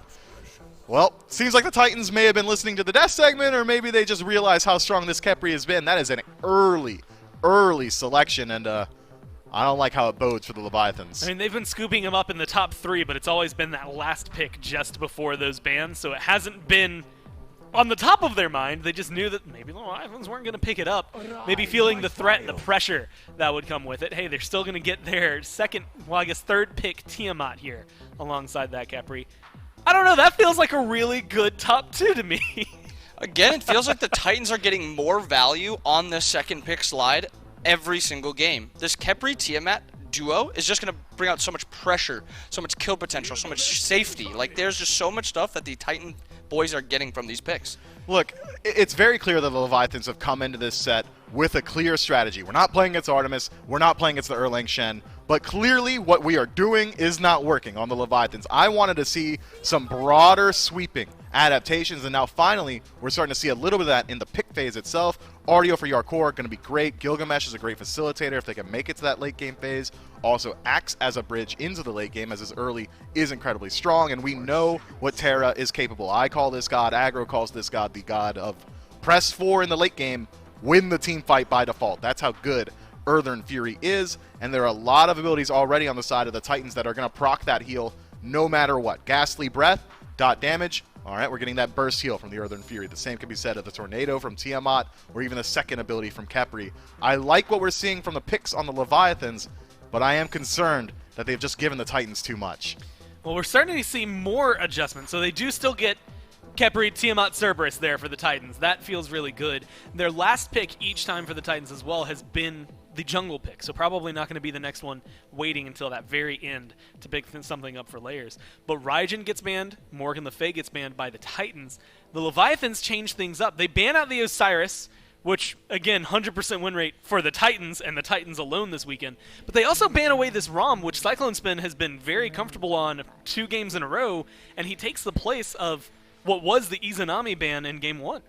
Yeah, I think Cyclone's just fine with either one of these 2 picks. He doesn't really care which one he gets. He just wants one of them for that lane clear, that just easy fight potential via pressure. And I think Cyclone is just fine with it. But I do like the Osiris ban. Get it off of Layers. You don't want Panatom to be playing it. You don't want Layers to be playing it. Make Layers go to maybe that Camazotz again or something else. Leviathans got themselves a draft that, for the first time, maybe this set screams to me Leviathans. What is more synonymous with the Leviathans than Shinto on Merlin, right? This is going to be a good look for them going forward, but as you highlighted, this Izanami is not a pick that Cyclone Spin's like, oh man, I got to play Iza. It's like, oh boy, I'm going to have automatic pressure inside of my lane. Khepri also has incredibly good wave clear as well with his second ability. I don't think there's any opportunity for the Leviathans to root their aggression through the long lane, and it seems like they agree going towards the Hachiman with their last pick. That is a very safe pick, maybe not as safe as something like the Heimdall, but certainly at least in that top 3 as far as safety is concerned. CC immunity to the ultimate, the ability to just leave a fight if you so choose. I'm concerned though, man. The Leviathans are going to have a very hard time getting their feet beneath them, especially with Layers now on the Camazotz. We saw what he did in the early a while back. I think this is the first Game 3 this weekend that the Leviathans haven't had a Heimdall. And that made me laugh. I don't know why that made me laugh. It just seems silly to me. I guess it's just fun to meme Zapman sometimes, and maybe that's why it comes through. The Camazotz Mifflin, you had highlighted it. Last pick. This went 7-1, Bobby. This was a really solid Layers pick. Yeah, I mean, the Camazot's pick is great, but I just want to highlight how the Leviathans have changed up their draft and what they're planning on doing in these later game team fights. Instead of going for that assassin kind of like single target against this Khepri, they kind of switch it up and say, okay, if we can't kill one of you, we'll try to kill all of you. Gilg Terra combo with an RDO diving. Khepri can't ult both the Tia and the Izanami. He has to choose. Again, just a lot easier for the Leviathans to play this comp, and it's a very, very good change into this Khepri. Keeps things maybe open, an option necessary for the Leviathans here. They have to start winning, and they have to now. They got to get 3 in a row. Otherwise, the Titans standing on the precipice of victory. Myth, who you got? This time around, if history's any indicator, and it has been in the past, whoever wins game 2 wins the set. I'm not saying that they have to win here, but I'm favoring the Titans. I feel like they're comfy. All right, one word, Leviathans, Titans. I think Leviathans got the comp. All right, well, we'll see if the Leviathans can start to bring it back. They got to do it now. It's do or die in game number 3. Ogor will save us from breaking the tie. One analyst says Titans, one analyst says Leviathans. The Leviathans, the mental aggro has to be one game at a time. You cannot look at the set. You cannot say we need to win 3 straight. We have to win now. And then we can worry about game 4. Look, but here's the thing, we can worry Dave. about game 5. Dave, no one has been a part of more reverse sweeps than Steven Zapman Zappis. I mean, this Are is... you calling your shot? Are you at half court buzzer beater? No, I am not. I'm not that foolish. All I'm saying is, if I'm the Titans, I'm not... If anyone's going to do it. I'm not counting my chickens. You know, they have not hatched quite yet. Certainly a possibility for the Leviathans to come back in this one, but they're going to need to really step it up in the team fighting phase because they have not been very impressive in those moments in this set. They have not. I haven't liked their drafts as much up against this Khepri, and what Bobby said is exactly what I was going to hit on. A complete different look for them in the face of this Khepri, much more oriented around the team fight, much more centered around AoE. Yep. We're not focusing one target, we're focusing the entire team.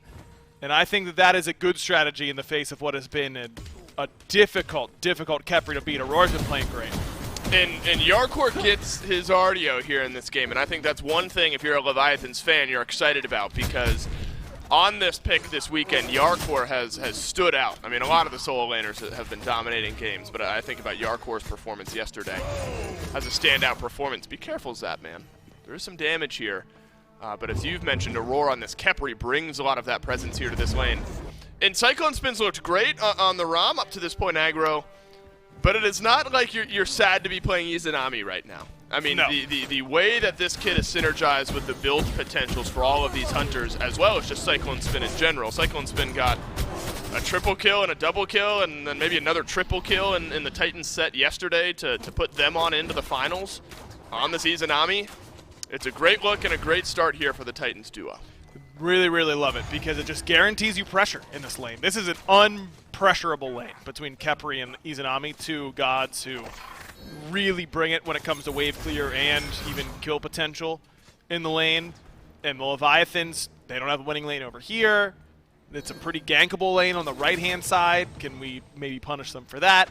Merlin, not necessarily going to beat your head in with pressure in the early stages, even against someone like Tiamat. I think the Titans have drafted very well in this game, and it's got to be centered around the duo lane first and foremost. That's where the pressure is most held. Leviathans build up a little pressure here on right, and it's Yarkor that's got Benji a little bit low and pushed beneath the tier 1 tower, and Panatom will be here for a blue buff invade as well. Gets dropped down by the Leviathans. Are you going to get a kill onto Benji as well? The chase down is there. Panatom strikes for first blood, but Panatom could go down in return. Healing? Does Layers have the range? No, he doesn't, and Panatom with 15 HP lives on. And that's exactly what the Leviathans needed. That's the first aggressive buff invade we've seen from them, at least on the right side of the map. All set. They've been allowing Yarkor to just get bullied over there up until this point, but finally they send someone over, and Benji makes a mistake. Doesn't respect all the damage coming through on the other side, and he gets punished for it quickly. Good first blood look for the Leviathans. Rongu will throw up the walls here, gets a stun onto Aurora. And so continuing that now, very important for the Leviathans. Getting Panatom on this Gilgamesh, I think, a great look for the Leviathans, a pick that Panatom has looked good on up to this point. And how interesting has this Camazot's been? I think game 1 we talked about it for Layers. I'm trying to think of other junglers that have been playing Camazotz at all here. I feel like it's been Layers kind of dominating on this pick, and not much else outside of that. Few and far between on the Camazotz for sure, and it doesn't bring a whole lot to your team composition outside of damage, but there's a lot of CC elsewhere in the comp here for the Titans. Khepri brings a lot, Cerberus, of course, and a little bit of CC there from Paul and from Cyclone Spin. So I don't think that they're too far down. Benji is not level 5 yet, and you have to imagine not much of a chance to live from this one. Jumps exchange, and Winds of Shamash is the execute tool for Panatom. Bat out of hell will get Panatom low, but yet again, the Gilgamesh will survive, and yet again, the Leviathans put pressure on right. Very similar. Layers has got to be careful here. If that cripple field was up, and that's a quick switch stance, stun into bear swipe, that would have been another kill for Yarkor. But knew the cooldown's fine, so not a big deal. And this is very similar to the strategy from the Titans in Game 1, which was we're just going to dominate the right side of the map. And I love the idea from the Leviathans. We talked about how much pressure the Titans have on left. Let's not mess with that. You know, we don't have to stick our noses where they don't belong.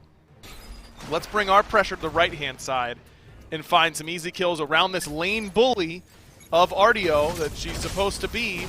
And let's try and set Yarkor up to be that carry, just like he was before. So I think that this is a very smart look. It's very different in the draft style for the Leviathans from last game, and very different in how they're executing on the field. Yep. That's what you have to do when you're down 0-2. You got to make some pretty large-scale changes. I think they're doing a good job of that. Maximizing those windows. Benji just ticked over to level 5. Panatom returns to the gank before Benji's level 5. Stygian and Torment likely helps Benji out in that scenario. So Panatom now with 2 kills and a Brawler's Beat Stick. That'll help out with some of the healing that the Tartarus Titans are going to have here in this game. Shinto's opted for Rod of Tahuti yet again. You know, we've talked about it. Sometimes that simplifies. He might have just had enough gold for it. And so a decent power spike here around the mid lane. And what a call for the Leviathans. Not all that surprising, first and foremost, but to give Shinto a strong pick here in the Merlin. It's been a lot of Raijin this set. The Raijin just hasn't worked. And so here in Game 3, a must-win game from this point on will give Shinto a power pick, one of his favorites in this Merlin. And it's just something to give the Titans a bit of a different look and change your play pattern a little bit. I mean, look, they could have written in pen that Shinto was going to be picking Raijin when it was open in the top 3 through Games 1 and 2. That was a foregone conclusion. Yep. And sometimes just giving them a slightly different look in those moments can be beneficial. So I have no qualms with the switch up here for Shinto. Think Merlin, is he as good as Raijin right now? No.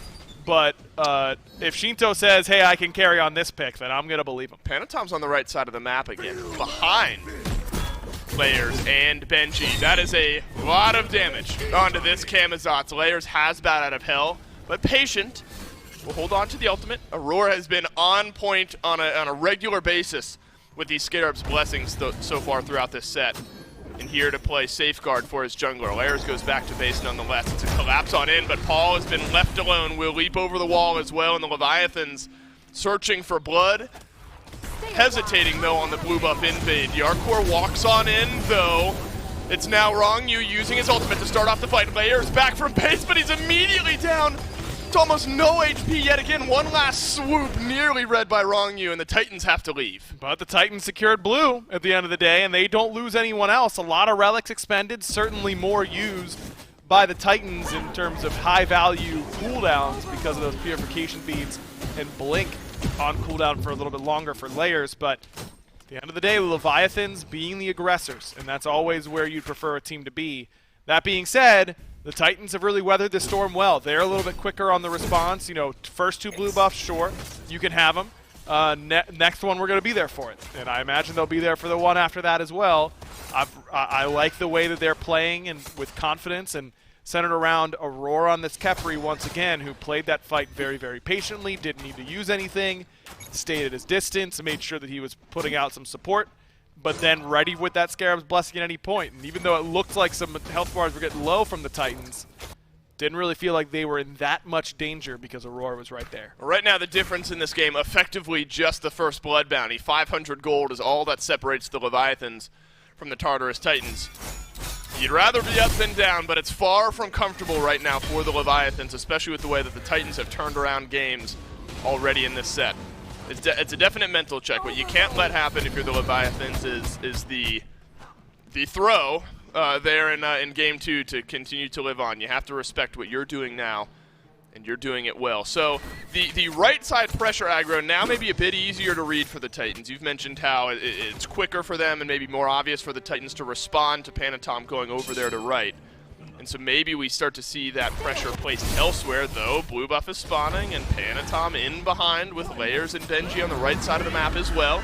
It's an early engage onto Yarkor, just shy of a tower shot finding its way in there. Yarkor's half HP, though, so this far from a foregone conclusion. Good stun onto Yarkor. Layers looking for him. The healing not quite there yet, and the Titans finally on the board. Oh, and there's a chase on the back end as well. Panatom will leap away. Layers is low. Will Ronu turn around for more damage? No, you don't have it if you're this Terra, especially not when this is within the rear view mirror, and it's the Titans surging forward. Walls go up, walls come together, double stun, but Layers was not a part of it, and the Titans find 2 quick kills. And a great collapse coming from the Chaos side, just able to really read the play of the Leviathans, and that's Benji and Layers combining to put some pressure on that RDO before the rest of the team gets there. They get Yarkor down to half HP, didn't have his Purification beat, so that Stygian Torment did good work.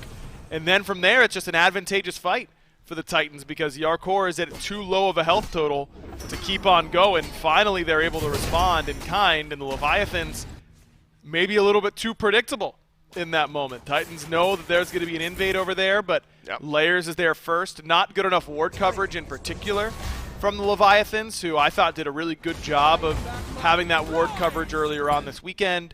I think struggling, and that's what happens when you fall behind. So in the games where you're behind, that makes sense. But if the game plan is to continue to invade on the right side of the map, they needed better wards. Yarkor just placed that ward by the blue buff entrance on the Titan side of the map, didn't have it there earlier. And Layers, I mean, that's as easy as it can be for a jungler. Just walking into the lane and finding some really good damage because of the lack of information. And now Layers is up huge. I mean, he's up 2 levels. What do you have to show for it, right? Over the 2-0 Gilgamesh, because remember, invades aren't worth as much as your own side of the jungle, but it's still worth more than your side of the jungle when you think about the fact that you're taking it away from the opposition in addition to adding it into your pocket.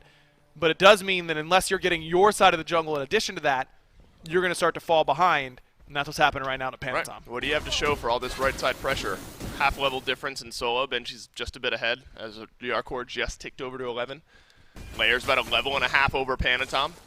And so it worked out, but it stopped working out for the Leviathans. You have to turn your eyes elsewhere or execute it better moving in to this next stage of the game.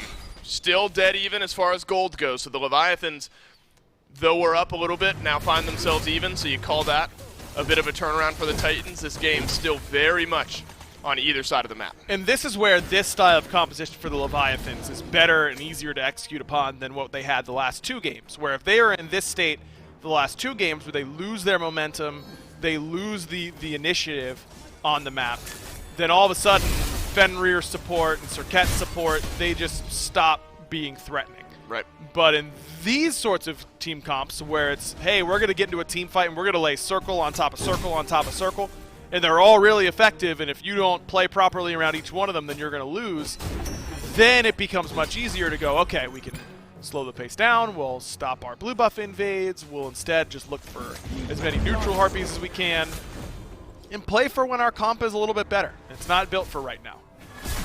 The left side of the map is maybe now where we start to see some pressure push.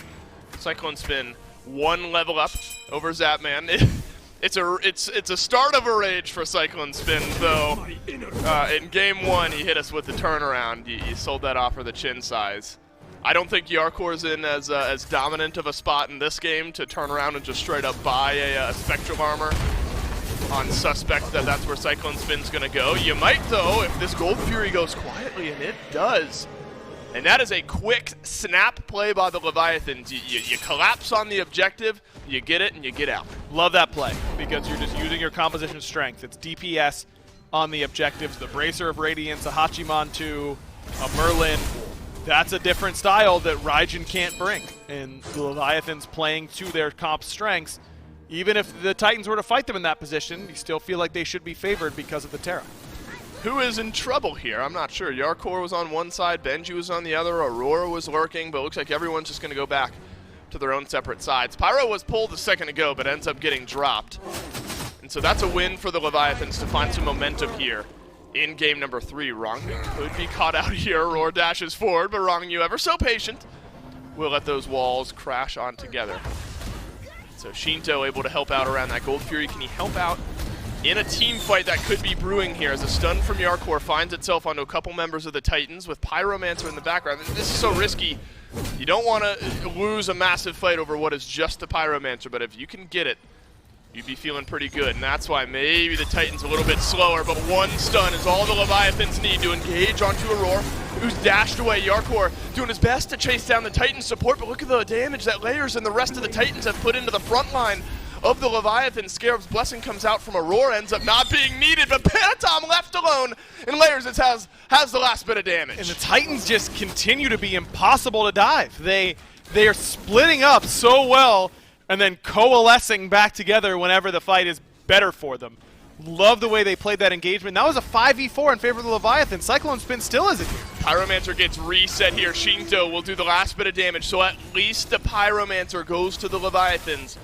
But you drop a kill in the meantime. And so maybe the Titans could have done a little bit more with that individual pick onto Panatom, but as you mentioned, Aggro, your ADC in Cyclone Spin is just pushing down the left side of the map. Could have taken this tier 1 if he had wanted to, but you don't know where the Leviathans are quite yet.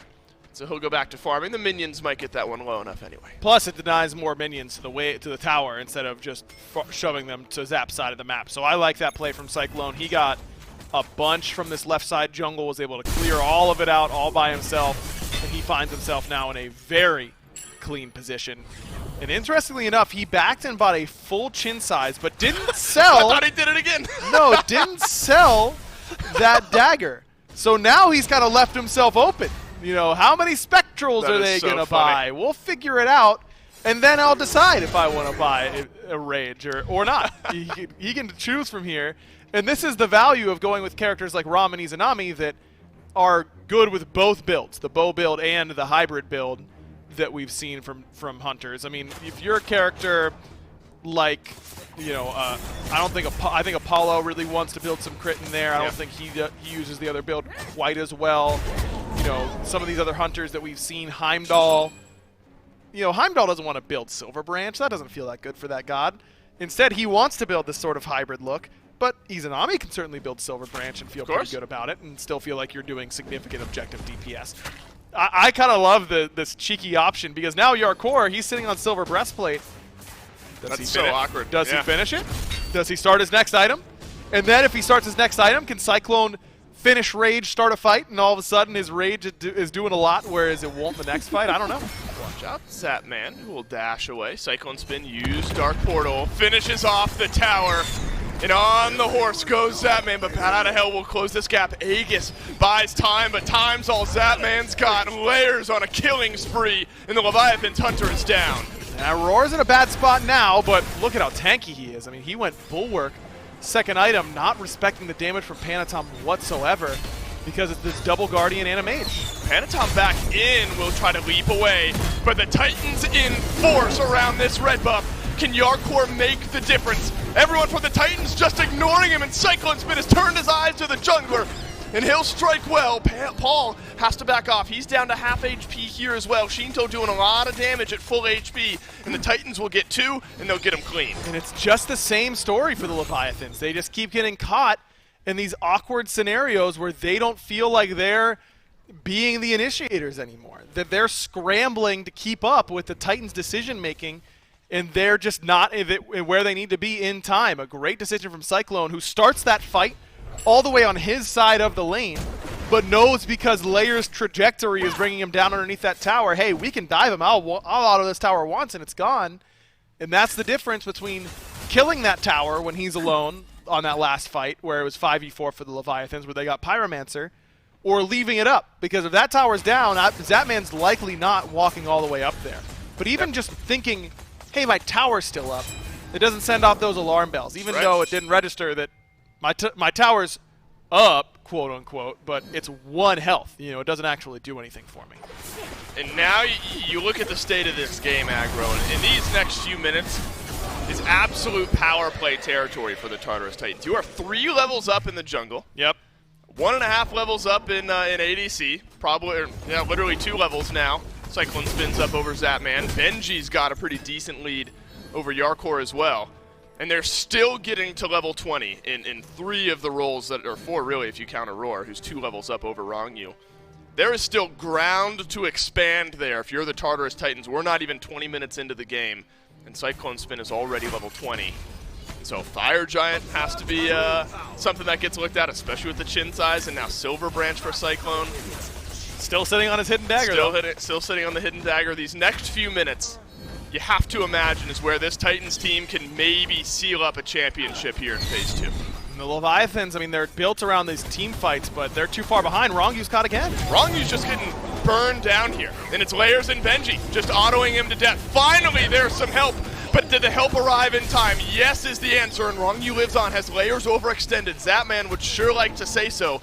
Watch out, Cyclone Spin around the backside can make a big difference here in this fight. Aurora gets taken low on the front, but abducts Yarkor right back into the awaiting arms of this Izanami, and Cyclone Spin puts him down. Panatom finally able to get the kill onto Layers. The health bar's low. This is an opportunity for the Leviathans to strike, but Cyclone Spin is on the map, and you can't count your chickens. Luckily, Shinto ends up getting one. Finally, the Leviathans showing some signs of life here 20 minutes in. Able to get some kills, split up the Titans effectively that time around, and Shinto under 0 pressure that entire engagement. Able to really make them pay. Those quicker cooldowns than someone like Raijin might have at this point in their build, able to make the difference. The Leviathans, okay, we're starting to see it again. You know, that time Zapman's doing some decent damage. The Leviathans, even despite, that's with Rongyu really getting caught in a very bad position, that team fight, still managed to make that fight happen. Titans have to get a little more grouped around Aurora, though. But you saw the difference. I mean, it wasn't just one health bar getting ticked down, and then Aurora can ult them. Aurora has to make a choice on that play. Right. Cyclone's low, Paul's low, Layers is low, Benji's is low. That is so much harder for him to play. And he still made the right choice. He still saved Paul's life. Cyclone didn't die. Aurora played it perfectly. It ends up playing it at the exact right spot. But will he play it perfectly the next time there's a high-pressure situation? And the time after that, you got to at least make him prove it. So I've watched Yarkor. You might hear me giggling. I've watched Yarkor sell off what could go to a mantle. Silver breastplate, goodness, has become a breastplate of valor. Now is back to where it was a second ago. Cyclone Spin has sold off the rage. These mind games are just kind of fun to follow along with. Zapman has to gallop away. A solo kill at this point in the game would be absurdly detrimental. And I think Zapman He's going to be close. Okay. It's close, but back to the fountain he goes. And the snowball that would have occurred should the Titans have gotten that kill is something the Leviathans would not have wanted to face. So Zapman lucky to get out. Had to use the beads, though, aggro. Yep. That's a tough loss for the backline. And the ultimate at the same time. You know, in a situation like this, maybe his ultimate could force the Titans in and chase them down, set them up for Panatom, but without that mounted archery, it's going to be difficult to do so. And it's a pretty long cooldown on those beads, 2 minutes, so not until 24:10 for those beads to come back up. And immediately the Titans group up. They know that they've got a power play over here on this left side. Here's what I really want. I want Cyclone Spin, now that he's sold the Tier 1 Rage, to go back into the Rage after Yarkor has committed to the Breastplate of Valor. We'll see if this game goes that long. The Titans won't want that to be the case, so the gold very close. The Leviathans in a position where they can swing back. Panatom gets nothing because Paul has used the beads. It's a jump away. Rongyu walks on in with the rest of his team here. The Tartarus Titans playing this one slow. Plenty of damage from the Leviathans here, aggro. That 1,500 gold lead. Not big at all 22 minutes in. And an ultimate from Rongyu that does nothing, and a whole lot of it. No one gets procced. It's just a hard disengage right away from the Titans. And in some sense, that does something, I suppose, that made sure that the Titans didn't engage. But it didn't look to me like they were ready to engage anyways. It's just a lot of low health bars for the Leviathans, and Rongyu sees that and pops the ultimate. Makes sense as to why he thought that, but I think that it shows how much more in control the Titans are of these skirmishes. And now that Rongyu doesn't have that ultimate, It's going to be easier for the Titans to group up around, say, I don't know, Gold Fury that's spawning right now, and that's a good option. Have a pretty significant window to punish. Well, Crit Watch 2021 continues, and it's what looks like a win demon for Cyclone Spin. One ended up being the Rage, so it's not quite a Rage, but still some crit in that build potentially. And Yarkor too far on to build Spectral unless the Fighter's Mask or something like that ends up turning into it later on into the build. Again, it's the Titans who have this map pressure, but the gold lead is far from out of control, and this is certainly an aggressive call from the Leviathans. The Fire Giant has been started. Yarkor has been left alone. The bear rumbling away from the front line of the Tartarus Titans. Yarkor is low. Panatom is low.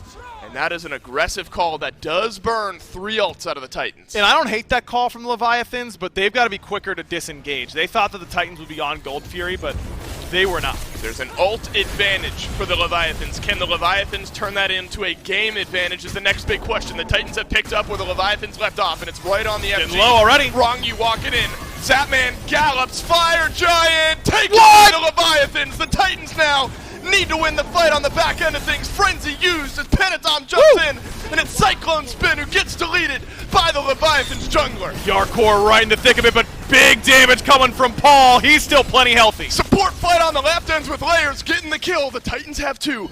They've lost Cyclone Spin though with the rest of this fight. It's a leap away from Panatom. Benji finds a stun onto Zapman. The collapse in from the Titans might be here, but Zap lives on. Goodbye, Benji. Zapman comes up big. A stun on the Layers as well. The Leviathans have turned around game 3. What patience from the Leviathans, man. What a play to just pull the Titans in and allow their AoE to really dictate the pace of that fight. Zapman plays that fight so well. His relic usage was solid. The way that he baited Benji in was perfect. And now Yarkor in trouble, but it's just Paul here. Shinto can flicker in, but Paul still has his leap away, so he's okay. Leaps away. I don't think he's going to be in any trouble, except Panatom. Maybe he's on the way. Panatom is close by. Paul has both of his actives here. This would be a massive loss. 3 men under the tier 2 tower. Beads get used. Yarkor jumps in alongside Panatom. Paul separating out this fight. Is he going to live? He'll do you one better. He'll get a kill. Shinto finally puts him down, but Cyclone's gotten a kill here as well. That is a risky dive. That's cost you 2 of your FG buffs. Hate that call from the Leviathans. You got to just take the win when you get it. Their eyes get a little bit too big for their stomachs, and they decide that they need to take Paul off the map. Finally, they do. But as you said, Dave, it cost them 2 of their Fire Giants, and namely, Shinto and Yarkor down for 30-plus seconds. That's going to allow the Titans to get some positional advantage around this Gold Fury as well. Let's see what happens here around this FG. Yarkor turns his eyes to the Fire Giant aggro, and it's just the last bit of damage there. I don't think that's a view moments before disaster, but it's definitely an interesting call for the Leviathans to then, after winning a big fight, you are in control of this game. We're tower diving Paul. However, if that works, now you've got a massive advantage without this Tiamat on the map. Sure, but I actually don't even know if that's the case, Dave, because they would have had to back and buy anyways from that position. Or are you going to chest and try? Well, no, we're going back and buy today, and certainly not legs. We all know that. No. And then it's like, sure, he's dead for 37 seconds, but we're backed and walking the tower for 29 of those 37. Sure. And what's our real power play? It's getting his relics that matters, and they got those without full-on committing. I think they, after that dropkick into the Tier 2 tower, they might have been able to run away, but too greedy from the Leviathans, and that really stalls out a game where they could have been in significant control. As it stands now, still pretty even. We are dead even, in fact, as far as gold goes. Fire Giant still for Panatom, still for Zapman. Impactful if a fight were to break out, but the next Fire Giant will not be up for the next 2 minutes. So then you start to look at map state. Left side Phoenix is exposed for the Leviathans, but then right side Phoenix is exposed for the Titans. You're almost looking at a mirrored situation here. In that, you may argue, if that Phoenix were down, the Titans would feel a little bit better because it's opposite of where this FG is. But as far as map goes at the moment, that one extra tier 1 in mid, maybe the difference maker, but Titans have that 1 tier 1 in left as well. I mean, you are about as even as you could get here, aggro, you might think, outside of a couple levels in support. Exactly. Very, very even at this point in the game. And that last team fight the first time Aurora has made a mistake on this Khepri in this set. He ulted the wrong person. It was Cyclone, I think, who got chunked down, but the Scarab's Blessing went on top of someone who was right next to Cyclone instead. And that's where you're starting to see why this style of composition is much more successful up against a Khepri. Zapman has showed up big, or in that Fire Giant fight. Much less veiled is the crit build on this Hachiman. Pyromancer goes down, and it's Phantom left alone with a couple members of the Titans here. Fire Giant has not spawned, but the buff has fallen off. Aurora gets stunned, and here's the chase from the Leviathan. Scarab's Blessing will only buy Aurora some time, and Zapman crits him on down. The Leviathans have found an early pick. Layers has to swoop away. And this is where you're seeing how this fight cannot be started very well by the Tartarus Titans. Aurora on the Khepri, yeah, he can abduct someone, but they've got to be awfully close in order to do that. Zap doesn't have his ultimate, but he gets left. Yeah, he's actually all alone. He gets left. The rest Benji of the has Blink. Leviathans leave. Can Layers close this game? I mean, this has got to be the smart call, right? You don't know how fast the Leviathans are getting back to Zapman. If you can get a pick, great. If you have to chase too far, it's not worth it. Exactly. So the Titans leave it up to Zapman to get his back off, and that's all fine and dandy. But the Titans are having trouble starting these fights properly. They've been playing counter-engage a lot and really allowing Layers to be the engage in Game 2 on that Gilgamesh. On Camazotz, he can't really do that. And I think that is starting to really make a difference here. We're 9 seconds from an enhanced Fire Giant. Might not get there if the Leviathans do a quick enough frenzy. Gets used to jump in from Pentatom. Layers gets deleted. Cyclone Spin is an afterthought. Zapman has gotten one as well. And now the rest of the Leviathans chasing on in. It's Paul, Benji, and Aurora. The last 3 alive. The Leviathans turn back to the FG. Perfect. I mean, I was surprised that the Leviathans dropped, but their engage was flawless. They used that frenzy well. But now they're back to an EFG that's going to be harder to burn. Can they zone Paul and Aurora away properly? Paul has both of his actives, but does not have the space to get into the Fire Giant pit. Paul has done a lot of damage to Yarkor. Paul lets a volley of damage fly. Wrong U drops his ultimate down around the enhanced Fire Giant that continues to get burned by the Leviathan. Zapman walks forward alongside Yarkor. The Leviathans get the enhanced Fire Giant. Is it going to cost Zapman his life? The answer is no, but it might cost Paul his. Yarkor is right in range on the other end of the leap. Scarab's Blessing, but it's a 3-man stun from Yarkor, and the Leviathans continue to chase in. Shinto finds Aurora, Blink in from Yarkor, finds Paul again, and wins of Shamash there. Paul will fall. Shinto's got the double. Cyclone Spin back up in base here. It's a juggling of online players now for the Tartarus Titans. A nice silence comes on out. That's Dark Portal from Cyclone Spin, if nothing else. Delays the base siege, and the Leviathans have to take a deep breath, and it looks like the Titans get one more chance at a 5v5. All those towers you were talking about earlier, Dave, come back to matter quite a bit in that moment. A lot of times the Leviathans might be able to end off killing 2. As it stands, they have to at least get one more Phoenix. You're at least going to get mid lane here. Frenzy gets used, and the Leviathans barrel on into the mid lane. A stun from Benji is onto Yarkor, but Yarkor alone. So now you got Tier 1 and Tier 2 on left. And the back and forth, the juggling, the ebbs and flows of Game 3 have resulted in a lot of advantages for the Titans, but now the biggest of all for the Leviathans. Everyone's got enhanced Fire Giant, 2 Phoenixes down. And this is a position where you're starting to feel a little bit more comfortable about going to a Game 4. Has Zapman's passive been activated is the question. Being down 0-2 in the series, exactly where Steve wants him, because this is how he's won a lot of big sets in these playoff or Worlds events. It looks like the team is playing much more loose, much more cohesive with their team fight, and it's the Titans now who look like the team that doesn't quite have how they want to play these late game fights. You know, I was talking about honeymoon phase and all that stuff in Game 1 of this set. The downside to having recently made a roster change is you don't have that same experience for how many late game scenarios you've been in with this same roster. You know, the Titans might not know exactly what to expect from where Layers likes to position and how his comms are in these moments and what they can expect from him. And that kind of stuff will change the course of a fight pretty quickly. It seems like the Titans have very much had trouble locking down how to start these fights and how to stay grouped up enough to help each other without getting punished. Now, while this game seems to be winding down for the Leviathans, not without some intrigue, the Titans back to a 5v5. They've got Tiamat minions to buy space. And relics for the most part. This set, far from over, even if the Leviathans were able to win this one, but this is the first we've seen the names Shinto, Panatom, Yarkor, everyone from the Leviathans show up, and those are some of the best names in the league. And this is what we expected to see from the Leviathans, a turnaround performance that have gotten them very much back in the game. And if they have it their way back in the set, Benji has engaged on one, has pulled Rongyu back into the fray. Look at Layers trying to engage, but immediately gets pushed back. Cyclone Spin ate a whole lot of damage. Titan under attack by the fire minions. The Leviathans have found a second lease on life. Benji needs one to keep himself in the game, He'll and get Aurora is giving it to him. But that might not be enough still, Dave. 3 waves of fire minions barreling in. Worth noting, though, the Titans do have good wave clear. They'll need it. Paul sends some damage Rongyu's way. Yarkor gets stunned here. All 5 of the Titans grouped up together. 30 seconds left on the enhanced fire giant buff. Shinto's got both active. Zatman's got his Aegis. Beads there for Panatom, and that's it. Wow, they're not going for the end. And it's not a foregone conclusion. Despite it being 3 Phoenixes down, and we've seen single-digit comebacks from this position for teams that have lost all 3 Phoenixes.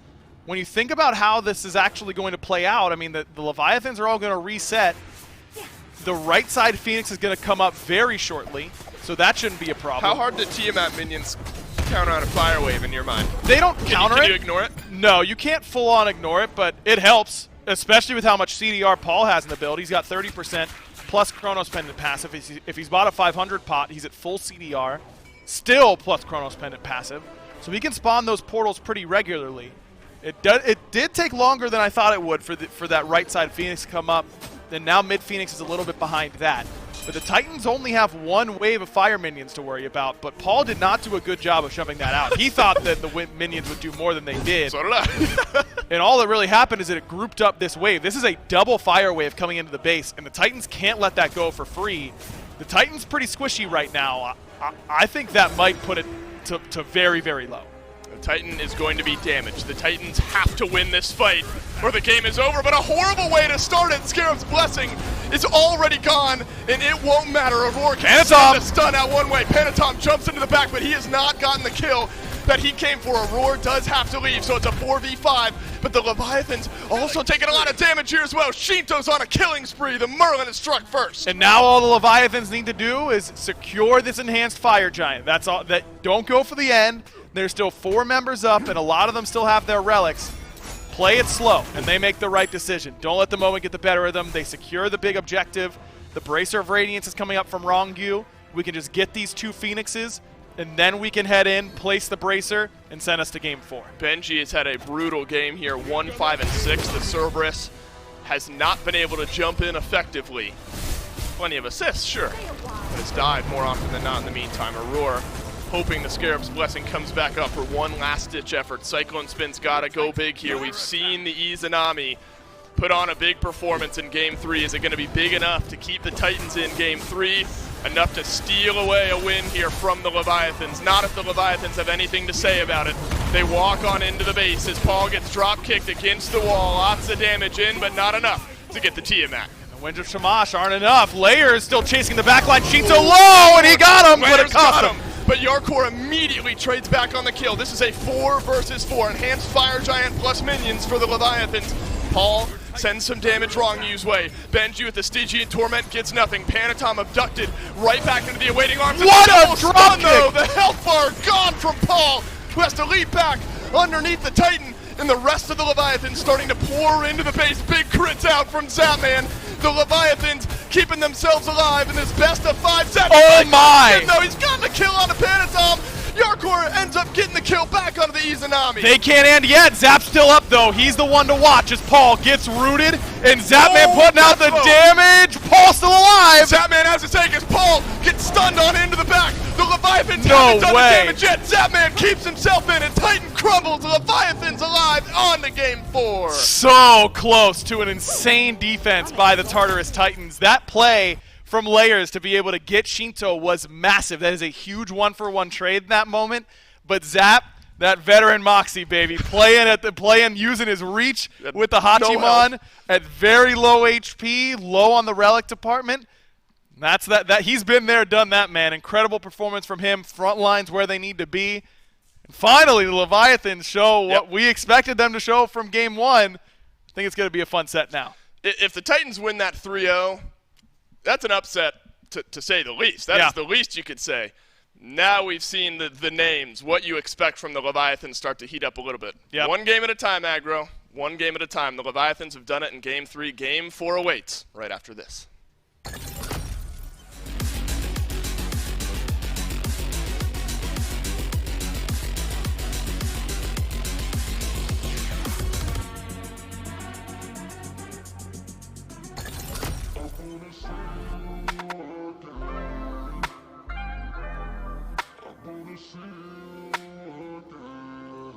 Yeah, young, it's the thing. It's just everything I need, right? Not so fond of change. I'm too caught up in my way of thinking. I get by on me. No, I don't need nobody.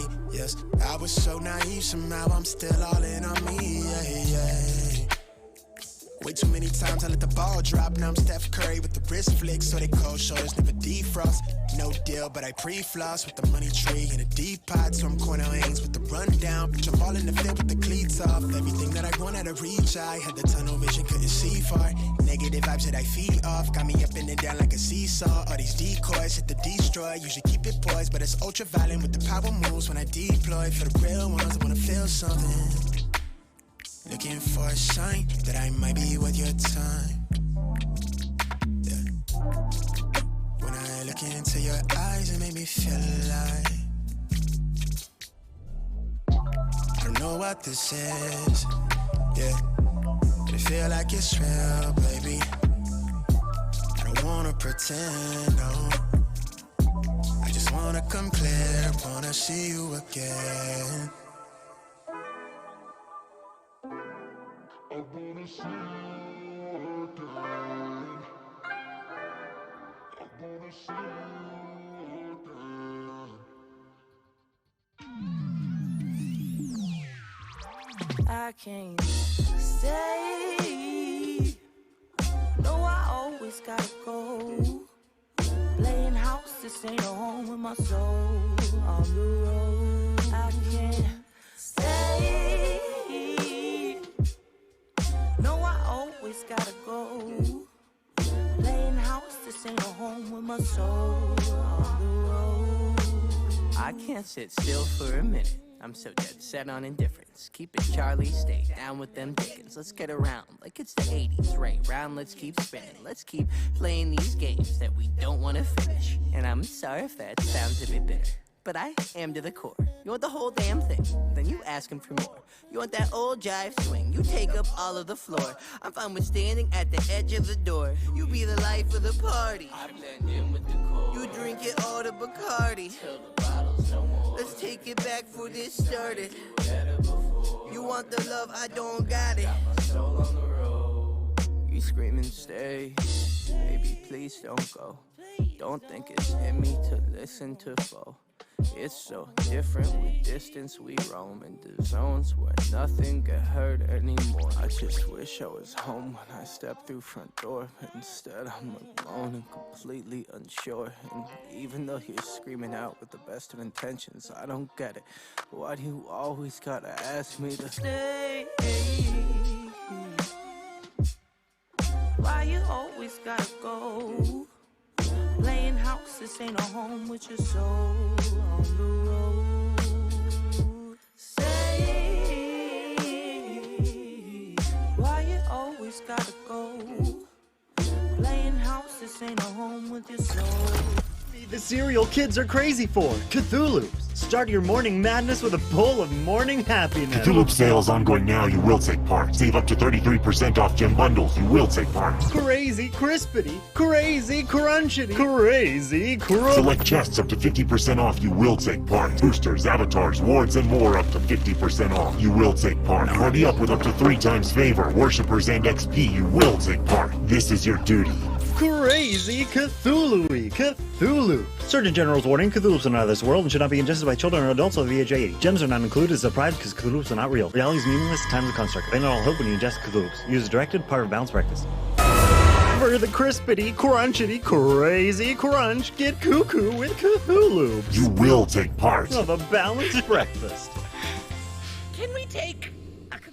That's right, you got to get your gems, and you got to get them now. I actually really like this shot when we come back, because we just get a nice smiling Bobby right in the middle. It's perfect. You get the score, update, and, of course, a nice Bobby update. He's doing well as of right now. Get your gems, though. It's the 5th, as you saw in the Cthulhu's video. That sale is ending tomorrow. You have, 50% off some of these chests, as well as the gem sales. Make sure you get them now, especially because, the patch? Is there a patch Tuesday? Tuesday or Wednesday? Yeah, somewhere in there. Sometime. It's either this Tuesday or the week after that. So no matter what, there's a patch soon. Get your gems while you can, and while they're cheap, and while your wallet won't cry. Also, payday was I don't know, 4 days ago for a lot of people. So there you go. Thumbs up. Miss says no. I know it was your payday. I just know what happened afterward. Your bank account wasn't very happy about it. Oh well. He also made some bets against Bobby. Almost lost $60. Bobby's nice. Said he'll only take $10. I'll take the 10. I would have taken his money had he And you lost. know what that $10 was? He bet that the Leviathans would win, and guess what they did? Exactly that. I mean, it took a little while. Mifflin, are you okay, man? Yeah, look, do the thing, all right? Give me a P's and P's. It's Mifflin. We won't hear from Mifflin for a little while. Bobby, the Leviathans just look a lot better that game. I mean, yes, they look better gameplay-wise, but I think their comp just made so much more sense when you factor in what the Titans have been picking. They picked that Khepri that just saves the one character, and the Assassin support just doesn't work against that. That's one of the best picks against the Assassin supports are the Gebs, the Khepris, who can just save that one person that's getting gone on. I would argue this is the first game this set that the Leviathans played. I don't know what team we saw for the first 2 games, but it wasn't the Leviathans. They weren't playing their style. They weren't even necessarily playing their own picks. This is the first time we saw a composition where I thought to myself, yeah, this is something the Leviathans would like, and they played their style. To be sure, it was not a clean win. Took a Fire Giant Steel into Teamfight win off a tail end of that to find actually decent footing inside of this one, but it really was a much better look at this team as a unit. The team fighting was a lot better. It felt like they had a solid game plan going forward. I think it was you, Bobby, in the green room that had essentially said, before now, it felt like the Leviathans were just playing the game, and now they're thinking about it. And I think that reflects in the standings, in the win-loss here, finally finding one up against the Titans. And they had mentioned it on the cast, but Zapman has been a part of the most reverse sweeps that we have gotten to see in Smite history. So if anyone's going to be able to do it, well, it's going to be him, and it's going to have to start now the way they just did. 47,000 damage still from Paul, despite a loss in that Tiamat. And that's the first loss that she's had today, at least. Every other game that Paul's been able to pick that up, it's looked phenomenal for them. Is it a pick that's worth banning at this point? I mean, Artemis, Erlong, Odin were their top 3. Do you shift to the Tiamat knowing that Paul's doing that much? I mean, I just don't know what else you'd even want Paul to be playing. If he's playing Merlin, he's getting out 40,000. If he's playing Morgan, he's getting out 40,000. I think it's just something Paul's going to do if a game goes 30, 35 minutes. So I think you just let him have the Tiamat, keep those bans consistent. Maybe if you want that Tiamat early, you can look for that, but I don't think the Tiamat's the biggest problem right now. No, I agree with that. The Tiamat has been a facet of the win, but is not necessarily what has won the Titans all of their games. And as you already say, Paul, being the GOAT that he is kind of going to pop off regardless. So give him some time, give him some space, and he's going to find damage no matter what. Worth noting, though, in LAN environments, when their backs are against the wall, when Paul's back is against the wall, he'll pull out things like the Scylla. I wouldn't be surprised if he pulls out something crazy like the Thoth, and he'll go really hard in the early game. Maybe, if this goes to Game 5, I'm getting a little bit ahead of myself here, we get to see a little bit of spice from Paul. They got to take a leap over it. Only one set so far this week has not been 4 games, and it was the very, very first one. The Oni Warriors lost in 3, and none of them have made it to 5. I know a lot of people for finals are begging for a 5 game. Of course, now you're rooting for the Leviathans if that's what you want to see what they're going to be able to take. Titans will be first pick in this next game, and I believe that is the first time, yes, this set, that they will be the first pick team. And that's where things get a little more interesting. I mean, you've mentioned it a few times, Bobby, that in picks and bans for games 1, 2, and 3, their top 2 for the Titans as second pick were just phenomenal picks each time.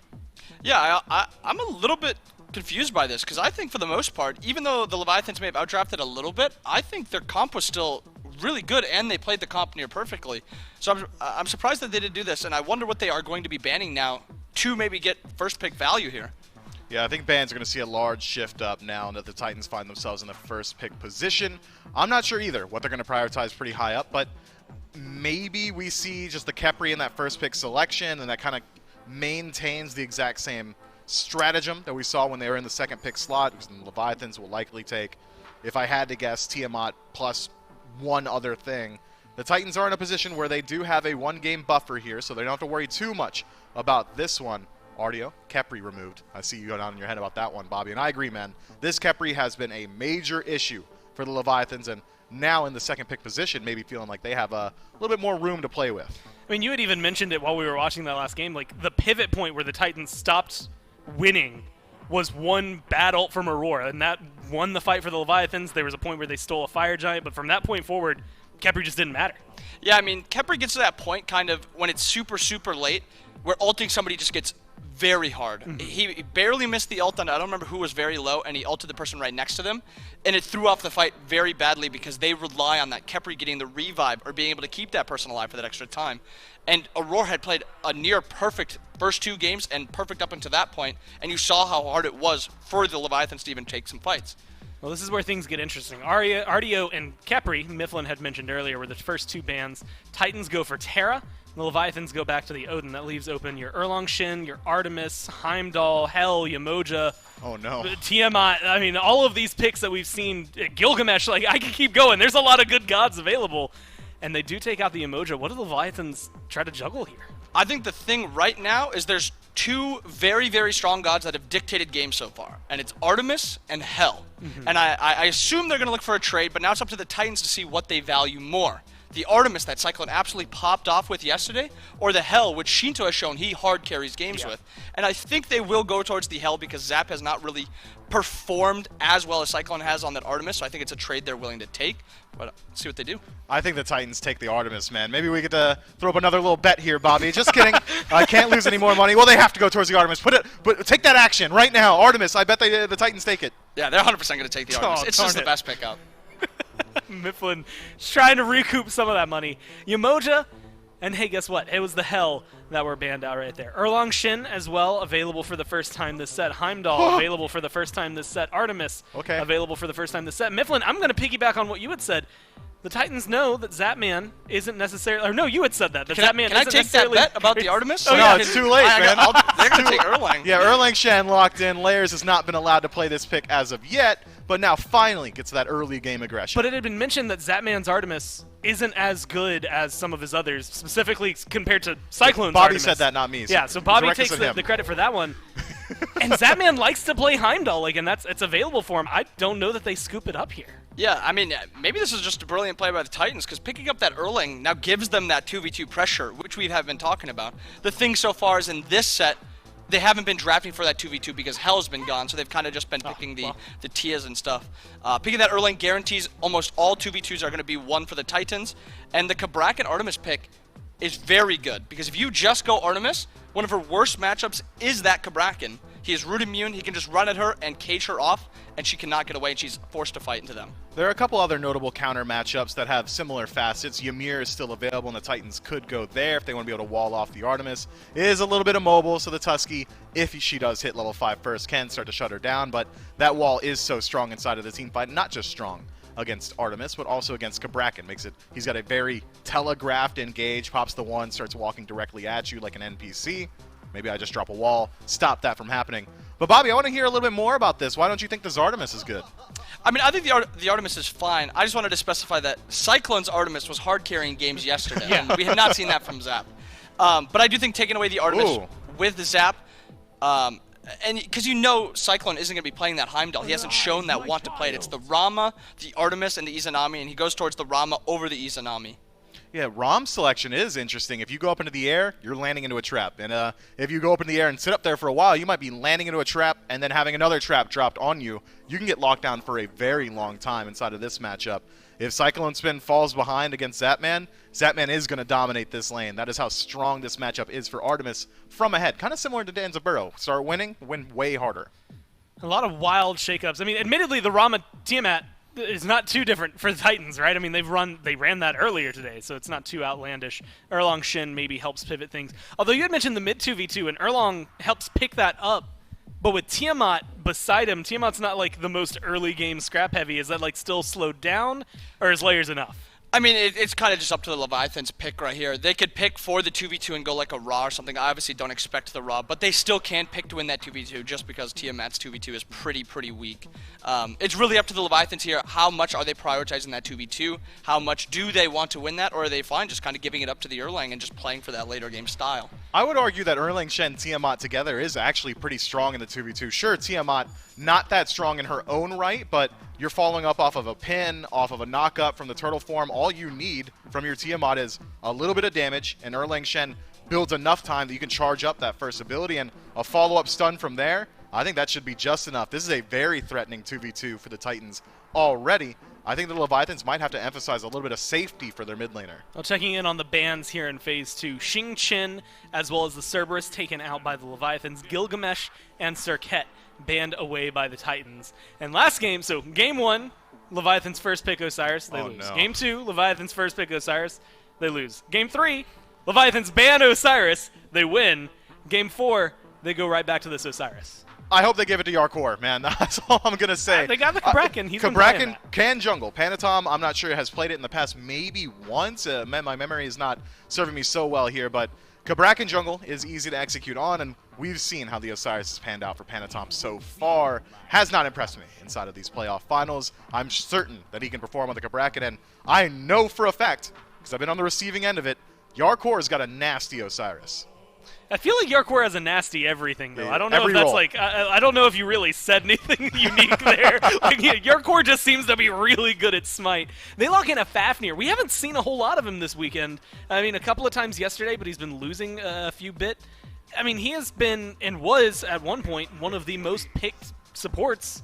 And now they get a Hercules as well, Bobby. They're rounding things out with a nice, interesting draft for us. I think this Titans comp is... like got everything they need. They have good dive, good pressure in most lanes. They have safety measures for the late game, objective damage. This Titans comp has really no weaknesses. And then you look at the Leviathans comp, and it just seems like a bunch of just strong gods kind of just thrown together. Like the Osiris, like we've said, has not performed that well. It doesn't look great. Maybe the Khepri was a big problem with that. The Khepri doesn't allow the Osiris to play as aggressively, but I don't know. This Titans comp is shaping up really well. Oh, hovering the Merlin for their last pick was really solid for Shinto. And this is a pick that, admittedly, it's not one that I'm like, oh my god, he's going to carry the game, and oh my god, it's a detriment. Like, it's Shinto. He's playing a mage. He's going to do really well with it. They lock it in. Mifflin, how are you feeling about the Leviathans draft? The Leviathans have a high execution composition, man. This Fenrir is going to be hard to perform on in the composition that the Titans have. If Artemis gets destroyed in the early game, her comeback mechanics aren't very good, could slow down your late game by like 10 minutes. Cabrakan from behind, not exactly strong either. But if the Leviathans do hit the ground running, I think they can absolutely pop off with this composition, especially around these neutral objectives between the Seething Howl, the Vengeful Assault, and literally every single one of Merlin's abilities, Gold Fury, Pyromancer, Fire Giant, all survive like maybe 10 seconds. And now, I mean, Cabrakan, Fenrir, Osiris feels like a very heavy frontline, one that it should theoretically, and based on what we've seen in the past, be controlling. And this Cabrakan is one worth mentioning because while it hasn't been the go-to every game so far with the Leviathans here, yesterday Yarkor was playing it a lot alongside of Fenrir and Osiris. It feels like there's going to be a lot of frontline presence. Yeah, I think I don't really mind the Cabrakan. I think the Cabrakan kind of gives a lot of what they want. It's a good matchup into Erlang also. He's root immune, pretty safe against him. He can kind of avoid a lot of Erlang's damage, and he's tanky for the Erlang. I really think it just comes back to this Osiris. What can Panatom get off to? Yeah. And I think a lot of it does rely on the dual lane also. Because they don't have this pressure everywhere, the Cabrakan kind of loses to that Hercules, a lot of CC. Cabrakan can't really play that aggressive. It's really up to Ronnie, Zap, get out to that early lead, not necessarily by kills, by at least pressuring out, getting all the camps, getting to level 5 first. I think that is one of the most big things in this game. Yeah, I can agree with that. Just making sure, again, that your early game is looking strong. And there is still flex potential here. Fenrir, maybe not having the most, but could go jungle, could go support, even potentially could go into the soul lane if I'm stretching it a little bit. Cabrakan could go jungle, could go solo, could go support. Osiris, maybe everything besides support as well. How do you think this one lines up, Bobby? Where are you putting these gods? I mean, just from what you've seen so far, I think you have to throw the Fenrir in support. I think it's almost guaranteed. And then you see the Cabrakan is going to be solo, Osiris jungle. Panatom has shown that want to play the Osiris. That makes things interesting, like, because the Hercules locked in, and that's after all of those others are locked in. So you have to imagine they did that with the mindset of it going up against Cabrakan. Does he have a better matchup versus Cabrakan, or is he just good late game and that's why they pick him? I mean, I don't really know how the solo lane works exactly with this matchup. It's not Hercules Cabrakan isn't one of those premier matchups that you get to see all the time. But as you can imagine, Cabrakan Tremor is almost an insta-proc Herc passive, and it's hard to trade into Herc passive almost all the time. Cabrakan also is going to be getting tossed around by the Hercules, so maybe he forces out the beads instead of a blink, so Cabrakan can't play that aggressive. I mean, obviously it's a matchup that Benji likes, because he did pick it. He went out of his way to pick it, assuming that he thinks the Cabrakan is solo, so it's got to be something there. It also is worth mentioning as well, in my mind, Mifflin, that they've played this Erlang Shen on the Titans 4 games this weekend. They've won 4 games when Layers has been able to scoop it up. And we had talked about it earlier, maybe the 2v2 is not quite as deadly because you have the Tiamat right beside you. But every other phase of the game seems like it's going to be really, really solid for the Titans. Yeah, I'm expecting great things from Layers out of the jungle, man. This guy has been performing on this pick consistently this weekend. I mean, he's been an initiator. Occasionally, he's just been the sole winner of your team fights. Like, he shows up and he does it all on his own. Keep your eyes on this Erlang Shen in the early game, and maybe not pre-5, maybe around the time he finishes up that Icavale, as he does generally like to go there first with this build. That's generally the time he starts to hit his pace as well. I'm expecting great things from the Erlang, and he's got great pieces behind him. I mean, all he has to do, and it's all he's ever had to do with this team, is make sure that Paul is looking good. And if Paul is feeling good, he's going to drop like 42,000 damage in like 30 minutes and potentially win you the game, even if it doesn't work last time. And what's even worse is, Bobby, you had already said that Paul's going to do 40,000 damage no matter what pick you put him on. He's gotten the Tiamat 4 games in a row. Some people, if you say that in the middle of Phase 2, they think you're absolutely insane. The Titans need to win it right here, or the Leviathans are going to punch back one more time. We'll find out here in game number 4. One game at a time continues for the Leviathans into game 4. The Tartarus Titans just need one more, and they've got 2 games at most to do it. You just need one more here. And Aggro, I have to admit, wild to me that Paul gets this Tiamat again. Look, the Leviathans win against this very same Tiamat. Yep. But Paul does absurd damage numbers in that game. And I think pretty telling about how strong Paul's Hell is, that's what's prioritized by the Leviathans in the bans. Hey, you have to, man. Hell has just looked nigh unstoppable this whole weekend. So I think the Leviathans, if you're going to leave open one mage, I think they're right to leave open Tiamat instead of the Hell. Now, that doesn't mean that Paul isn't going to absolutely style on him with this Tiamat, because the chances are he probably still will. But I think that you've got to pick your poison, and some days you gotta just beat the players playing some of their best picks. And that's one of those. You know, maybe it's like, the name of the movie's escaping me, but there's the guy who's like drank enough little bit of poison all his life that like he has a natural immunity built up. The Leviathans have played against this Tiamat so much this set that they're now immune to Paul's Tiamat poison, maybe, is what we're looking at here. They've at least figured out how to play against it a little bit as far as not losing the game. Avoiding 40,000 damage is a whole nother conversation that we'll have to revisit as this game goes on. Shinto looked great on the Merlin, and I think that's a great start here. Wrong you back on the Fenrir, though. This time, Aggro, not against the Khepri, and I think that's a big difference. Big difference. Banning that away, enabling this team to go back to the style they clearly think suits them the best. I mean, when you come into a best-of-5 and you've got all day to prepare the day before, and you know exactly what you're going to do, Princess and you Bride. go back-to-back. There it is. Thank you, Dave. It usually means that that's what you think is best for you and your team. Enabling that, not going to be easy whenever you saw the triple Guardian ban from the Tartarus Titans. It was Terra, Yamoja, and Artio as their bans. So it makes sense that they want to ban the Khepri in response to keep this style going a little bit better. How about some fun here in the solo lane as well? You get Benji on a high-octane playmaking solo laner like Hercules.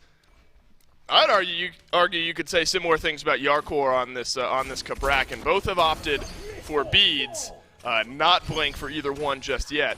But damage and team fight takeover potential maybe at an all-time high for as far as this set has gone here in the solo lane. Definitely not the Guardians who were slamming each other, but not doing a whole lot else that we've kind of seen up until this point. Much more aggressive options. Ooh, nice stun from Rongyu onto Cyclone Spin. Zapman effectively trading this one out. These are the small trades that can then turn into lane pressure for Rongyu and Zapman, or for Cyclone Spin and Aurora as this lane goes on. And it's another jump in and another stun, and that's what's so potent right there. It's the range damage from Zapman. One stun connects, maybe an auto or two, and then the Artemis lets the volley of damage rain down. Hasn't ended this lane by any means for Cyclone Spin, who still has that extra health pot, or who's down on health pots now, but has absolutely given Zapman and Rongyu a little bit more clearance here. But it's the first time, maybe all set, that the Leviathans have had significant lane pressure over here in duo. I mean, think back to the Izanami Kepri. Like, that is crazy lane pressure guaranteed for that duo lane side. So definitely a bit of a switch up. Going to take a moment to adjust, I think, and Rongyu and Zap playing appropriately aggressive, centered around it. I like that little shade over to the left side by Layers there. Agreed. He didn't come all the way over to purple, but was positioning as if he could because of all the pressure the Leviathans had. Didn't want to give them a free invade. Paul pokes down Shinto a little bit after receiving some poke of his own. I think jungle's going to be interesting to follow this game as well here, Aggro. Layers on Erlong Shen, as the weekend has gone on, I think has started to carry a little bit more weight with it. Erlong Shen maybe in general has started to carry a little bit more weight with it. And then Osiris has, even not only this weekend, but within this set specifically, been prioritized as far as picks and bans go. Both junglers in a position to impact this game in similar ways. Do you think the power curve of both look somewhat similar as far as impacting the game? Yeah, somewhat similar. I mean, Osiris less about outright CC and more about his utility in these team fights. That damage reduction so big, usually a lot harder to kill than someone like an Erlong Shen, but Erlong brings that burst of CC. Skirmish in, and it's Layers who is abducted right back into Zapman, who drops the board, but then it's a double stun. On the other side, Rongyu's gotten first blood. Cyclone Spin left in the back line, up into the sky he goes, but immediately cancels it out. Panatom does not have a lot of mana. Rongyu doesn't either. Cyclone Spin uses the beads, and that'll keep him alive, but now Paul's rotated in from mid, and Aurora is there on the answer back. But Shinto's arrived as well, burning Paul away, and Panatom gets it, and now Aurora's run out of power at the wrong time. Zap suppresses him over the wall. From downtown, the Artemis swings. The Leviathans come up big, 3-1 on the left side of the map, and it's 1-0-2 already for the Artemis. 1-0-2 already for the jungler. The Leviathans off to a great start. And that's what I've been waiting for from Rongyu all set. I've thought Rongyu has been maybe the most impactful support in the league, as Layers doesn't have Blink, so he can't close this gap, so that'll write that one off. But Rongyu has not been able to impact these fights as much as he normally does. That is the type of play that I expect from him, where Layers feels like he's setting the trap, but it was Ronnie's trap all along. Picks him up right away, no beads for Layers on this Erlong Shen, and he gets punished for it quickly. Wow, and Layers just getting tickled on down there by Rongyu. So, little XP lead for the Titans, little gold lead for the Leviathans. It's return ganks, return pressure that'll now give the Leviathans a realistic chance, or a better chance is the word I'm looking for, pushing us on to a game number 5 here. Interesting from Rongyu as well, Aggro. It looks like, or it seems like, Fenrir support has loved the sledge first item. Yeah. Has been the case for a lot of the time that we've seen this this Fenrir support. Rongyu feeling like that Thebes maybe gives his team a little bit more value first. Just making sure he's as tanky as possible right up front. His team's got plenty of damage. I mean, Merlin plus Artemis, they're going to be able to swing. And the CC chain is devastating, to say the least, for someone like an Erlong who doesn't have beads. I mean, Layers was unable to play for how long on that fight? I mean, just got Ragnaroked into bored, into trapped, into death. Just making sure that you can stay alive to guarantee that CC chain that entire time is really all that matters for Rongyu. His damage isn't as relevant in this game. I think I'd still like to see him go Sledge second. Sure. But I'm not offended by Thebes first. I'll help out the rest of the team as well. Greater Scorpion picked back up by Layers this time and secured by the Tartarus Titans. So that'll open up a Gold Fury a bit later on where both of the junglers are. I always like talking about whether it's Icavale, Stone Cutting Sword, something like that. With Icavale for both Cyclone Spin and Zapman, the opportunity to shred that objective early is there. especially with what we saw for the Leviathans. They love playing around Shinto as far as the entire game goes, but on these early objectives, this Merlin can make a massive, massive difference for the Leviathans. Rongyu hanging out over here on left. Aurora is going to be in to mirror this one. It's that blink that's now back off of cooldown for Rongyu, the ultimate that's ready to go. And while every set of beads, 4 total picked up for the Titans, is up, setting yourself up for a future gank could be big here if Rongyu ends up finding Cyclone Spin, finding Aurora, and getting those beads off. And it's only 4 total for the Titans. That means someone is susceptible, and it's layers. So I'd expect the Rongyu to start hunting that enemy jungler in his side, because they're the same level right now. Rongyu is in a very strong position, and without beads, this Erlong, I don't think you can afford to let him get to level 12 with 1 death. It's too greedy for him to not go beads and not be punished for it. Rongyu jumps into the mid lane here. Paul jumps out of the mid lane here. And so you look back to that earlier skirmish aggro, 3 kills for the Leviathans, 1 for the Titans. What probably doubly feels good for the Leviathans is that the 1 kill for the Titans ended up landing onto Aurora. And it's Paul and Cyclone Spin, for their troubles of rotating over, that end up just grabbing that 1 assist. So, again, not a massive swing as far as starting off this game and putting Zapman far and away ahead, or putting Panatom far and away ahead. But it's those small differences in moments like this that could make a difference. Look at the damage that Tusky has done to Cyclone Spin. 1 good, 2, 3, no good. But Rongyu has kept up the chase on the Cyclone Spin. The last bit of damage hasn't connected. Zapman will end up getting the kill, gifted over. Aurora has rotated into the back end of this fight, but Panatom has as well.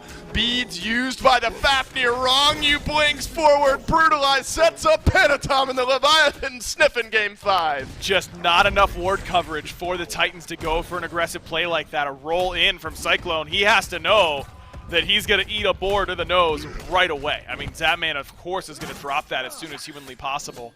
And without any sort of ward coverage and maybe lack of communication from Paul and mid, they don't realize that a big rotation is coming their way. If it was just Rongyu, it would have been bad enough. That would have been a 1 for 0. But with Panatom on the way as well, I don't know if Panatom went through mid or not, but clearly the Titans weren't aware. They look at their ward coverage on the left side of the map. It is near non-existent. This game's got a long way to go, Aggro. You asked if the Zapman passive had been activated. I think still a worthy question to ask, but the little meter a little bit closer to yes after the way that this game has started off. 203 for Zapman, affecting 100% of the kills. Panatom, though, has as well. Deserves every bit of credit for a smart rotation in there for the Leviathans, and that's that left side pressure. Because think about where the Titans have done so well, and it's with Cyclone Spin. Now the Leviathans are going to put some pressure on right. It's Benji who has to use the beads. Panatom is here as well. Aurora and Paul rotating in for the Titans. But it won't be a commit for the Leviathans. Man, imagine trying to go 2-0 up on a best-of-5 that on Zapman. Like that is exactly where he wants you, bro. At any given time. 2-0-3 on the Artemis, as you just highlighted, and in a position to really dominate this lane.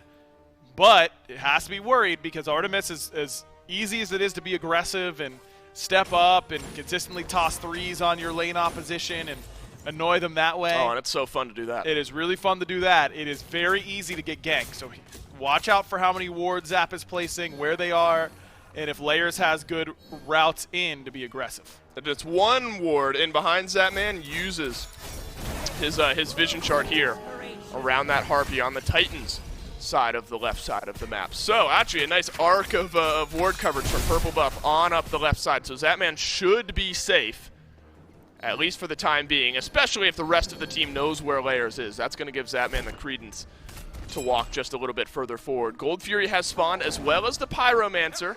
And as we've mentioned already in this game, these early objectives won't be an afterthought. It'll be something at the forefront of the mind because of that burn potential on either side, especially Aggro on the left side of the map, where you've got this big lead for Zapman. Panatom in onto Paul and puts out some good damage. But Rongyu is really just looking for Layers right now, and he needs to, because Layers has now gotten to level 10 without suffering an additional death. I think Layers needs beads at 12. Yeah, absolutely. Against Artemis Fenrir, are you kidding me? Well, Rongyu has got 2 levels till we get there. He's walked on in, he's found Layers, delivered him to the doorstep. It's a taunt back in, though. as a 9 turns blessing comes on out. There will be a heal here for Layers, but doesn't do much. Benji's let the excavate roll on through the jungle. As Thomas oh, it's massive from Benji! Are you kidding me? The Tartarus Titan solo laner comes up big. Shinto, though, is able to turn it on around, and it's all for naught. Benji helps with one, but the Leviathan turn around another. Zapman on his rotation and could get something done. Oh, too little, too late, but Aurora's detransformed, has the jump. That is Yarkor might be able, no, great hammer. Criminal is right, Dave. How often devastating do you see a 2-man Earthbreaker into a 3-man driving strike, and you get 1 kill for it? You only get 1. Now, it still trades you 1 for 1. It keeps Slayers actually ahead of Panatom as it's Pyromancer again! Benji with the double pull back in. The Leviathans take down the Pyro, but now it's Yarkor who stunned Benji from behind. Shinto flickers forward, misses the last bit of damage, but Benji falls down nonetheless to Yarkor, but it's a full health, full mana Tiamat that's now rotating behind the Leviathans. Oh, you can tell Paul's itching to jump in, but just hasn't done it quite yet. Disciplined from Paul, no relics for him. That's how that ends for Benji? Yep. Are you kidding me? He gets killed. That is unfair. Yep, my man hits what, like 4 people and 2 Earthbreakers? Sorry, Benji, we're going to look at it again, I think. Heartbreaking. This is an unbelievable play, and I like the option from him here to try and just make sure that Panatom gets hit by this boulder, but really good attention to detail from Panatom. That is nasty. And then this crazy that Rongyu and Yarkor live from that. That is nuts. That's a big wall from Yarkor that ended up turning around the back end of that fight. My heart goes out to Benji in that moment. You set up a fight like that, you're for sure that your team is running away with it. And then it's the fallout after that where the Leviathans even further their advantage. They get Pyro, they add another kill onto Benji himself. And so ends up not feeling great for the Tartarus Titans. Doesn't feel great for Paul either, who had to use his beads 45 or so seconds ago. Won't have him here for this fight. And the Chain CC connects, but the Aegis is still available. This is not an easy one for the Leviathan. Shinto, from range, deals the last bit of damage, and a well-executed dive goes to the Leviathans. And you put Paul's Aegis on cooldown at the same time, so that's a huge play. And Rongyu, I mean, look at how much easier this is with Fafnir there instead of a Khepri. That Khepri, that play doesn't happen if Khepri's right there. Paul just lives. The difference is stark between those 2 support picks for Aurora and what he's able to do on the healing end. Wow, a call here from the Titans to go for the Gold Fury, but also a call from the Titans to leave the Gold Fury. Luckily, Zapman, since his onslaught of a lead early in this game, has just added that 1 assist around the right side map skirmish, and that's opened up Cyclone Spin to farm up a little bit and at least keep things even as far as levels go. Build immediately on map is going to be equal for both of the hunters as well. The Leviathans aggro 1.3 or 4K ahead in this game, so they're off to a fantastic kill start, and they've gotten the map state maybe a little bit more comfortable for themselves. Have not run away with this game, though, by any means. Could be a lot worse 15 minutes in for the Titans. Absolutely, especially after that dual lane skirmish and how well that went for the Leviathans. I mean, things have certainly stabilized now for the Tartarus Titans, and their team fight is scary come late game. You've got a lot going for you if you're the Titans. We're farming damage, baby. Most supports don't get the opportunity to do this all that often. It's, yeah, when's a hunter going to come in and ruin things? Rongyu actually might pay for his troubles now. He'll walk away. Paul is close by, though. Gold Fury restarted by the Titans. Zapman has his ultimate, has both actives. The Leviathans trying to call the Titans on their Gold Fury pull. Zapman continues up the DPS, but it's been dropped by both teams. Rongyu had to use his ultimate. Big loss for the Leviathans. And Layers had to use his beads, so Zapman's ultimate all of a sudden a lot more threatening, and that's why the Leviathan's right back towards the Fury. Cyclone Spin is here as well. Rongyu takes a whole lot of damage from Cyclone. Yarkor around the back desperately got Layers for a stun. You've got Layers trapped in. Shinto on a killing spree. The Leviathans have opened this one up with a kill. Will the snipes be impactful? No. A little bit of help, but that's about it here from Cyclone Spin. Aurora, Waltz is on her way. Or Yarkor rather, Waltz is on her way, has to use the beads. The Titans right back though on this Gold Fury. And no ults to speak of on the Leviathans except for Panatom. Paul doing zoning duty, but Gold Fury getting low, and the Leviathans are stealing that away. Cannot coin flip in front of them. Too comfortable on stealing it away. 54 damage. Yeah, that's just a tick of the eclipse there from Shinto that puts it back in the Leviathan's favor. The unspoken RNG of SMITE is just coming up Leviathans right now, and it's the coin flip that the Titans didn't want to take. And they took it anyway, and the Leviathans will take the Gold Fury, and we are inching ever closer to a game number 5. That said, that was a fight where the Tartarus Titans, despite a discrepancy, were at least able to put some pressure onto the Leviathans. But now a gap has opened up in the mid lane. 1 level for Shinto was 2 levels just a second ago. Charon's coin, Divine Ruin, Soul Reaver, and this Merlin aggro now in back-to-back games apparently is a pretty effective, not counter, but answer to the pressure of Paul on this team. Look, I mean, it's like, can't give him Raijin, can't give him Merlin. Like, it seems like Shinto might just be good at SMITE. I don't know, that's kind of where I'm landing on his god pool right now. He just has been playing so well, as expected. I mean, this is what you expect from a guy of Shinto's caliber. Especially in big moments, he needs to step up. I think he really has these last 2 games. I'm sorry, every time a Cabrakan walks towards you and is trying desperately to hit that stun and just unable to do so. That's called walrus hands. That's what we call that. Yeah? He's flopping around like a big old walrus. That tracks. I'm with it. All right, walrus hands it is from this point on. Zapman, a chance for a kill onto Layers, but Layers hasn't taken nearly enough damage. It's a dive onto Zapman, and the priority target of the Leviathans has been picked. Where is everyone from the Leviathans, you ask? They're on the right. They're trying to get a kill onto Benji, and they'll be able to do so. But it took a lot, and that's going to allow Cyclone Spin and Layers to put pressure on this tier 2. Pressure, they got it. This is theirs at this point. No shot anyone from the Leviathans can get here in time. And a much more valuable pick onto Zap. Benji he's the damage sponge at this point. He's going to continue to sponge whether or not he's super big. Making sure Zap isn't doing as much damage is more important. Panatom is low. Paul is here as well. Shinto is going to be the damage dealer for the Leviathans for the next 10 seconds because Zapman still back and respawning, but the objective burn still quick enough with that Merlin that allows the Leviathans to think about it, but they think about it and they say no thank you to any further engagement here. Zapman will come back onto the map aggro with no beads for about 1.5 minutes, so it'll take a little bit to get in there. You come back onto the map down 2 levels to Cyclone Spin. What happened Not there? gotten any kills. Pyromancer taken down by the Titans, so finally a neutral objective goes there. Layers trapped in the wall by Yarkor. Rongyu jumps in alone, but the Tartarus Titans have gotten what they came for, and they'll back off. And that gold lead was 2,500 shrunk. Right back down now to 1,000, if that, for the Atlantis Leviathans. Right back closer to even. See that weakness of Artemis rear its head there. I mean, he just ends up getting picked. Easy kill for Layers, even despite the CC chain. Can set up for some damage from Cyclone from a distance, from Paul, who was able to help out. And then Zap is just toast without his relics. And as soon as that happens, the wave is in their favor. They're able to push down that tier 2, and that's a big gold infusion for the Titans. And Zap misses a lot of waves that are worth a good amount now at 19 minutes. So you're seeing how quickly things can turn for someone like that Artemis. Now that he's back and has his ultimate up and his beads coming up in 30 seconds or so, he could be in a good spot again, but he's got to be worried because Layers is hunting for him. Layers is here. Layers will not engage. Panatom was close, so that could have kept things interesting. As far as build state goes for these hunters, we are the exact same, down to the individual stack on the Rage as we stand on map right now. The 1 level for Cyclone Spin is going to be the difference maker. But the avenue was clear for the Leviathans, and it was through Zapman, and how impactful one pick is when Zapman is left alone. Now, though, the Leviathans still have that small lead. Muddy are the waters. Muddier are the waters.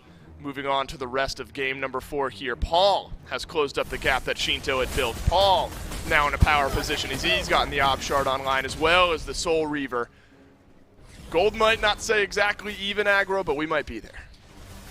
So far, it's really been the Leviathans putting great pressure on purification beads. That's what this comp does really well, is I'm going to get your beads with a low commit option like a Cabrakan stun or a Fenrir stun, and then I'm going to be able to kill you with my Caledonian Boar, my Ragnarok. And that stays good through the course of an entire game. A composition that baits beads well or kills you if you don't have beads well is still very good through all stages. But it's harder to get beads, reset, punish 90 seconds later.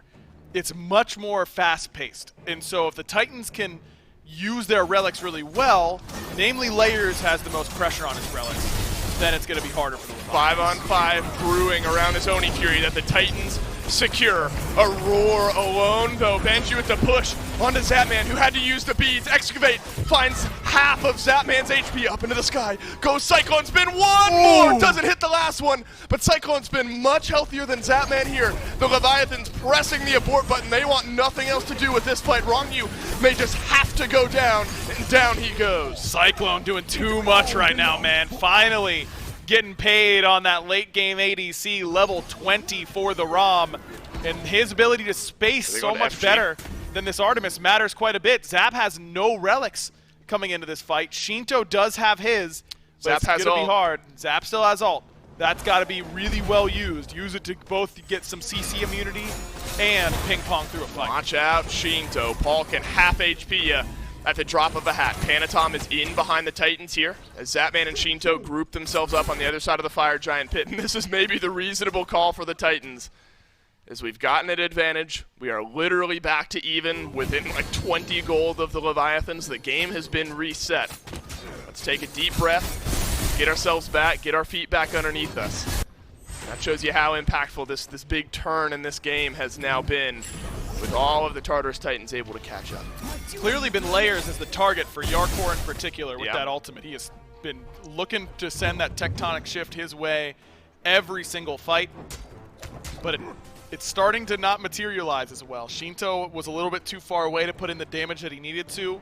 Got a little too scared from those snipes in the boulder coming from Benji. And if that play doesn't execute very well, then it's going to be hard.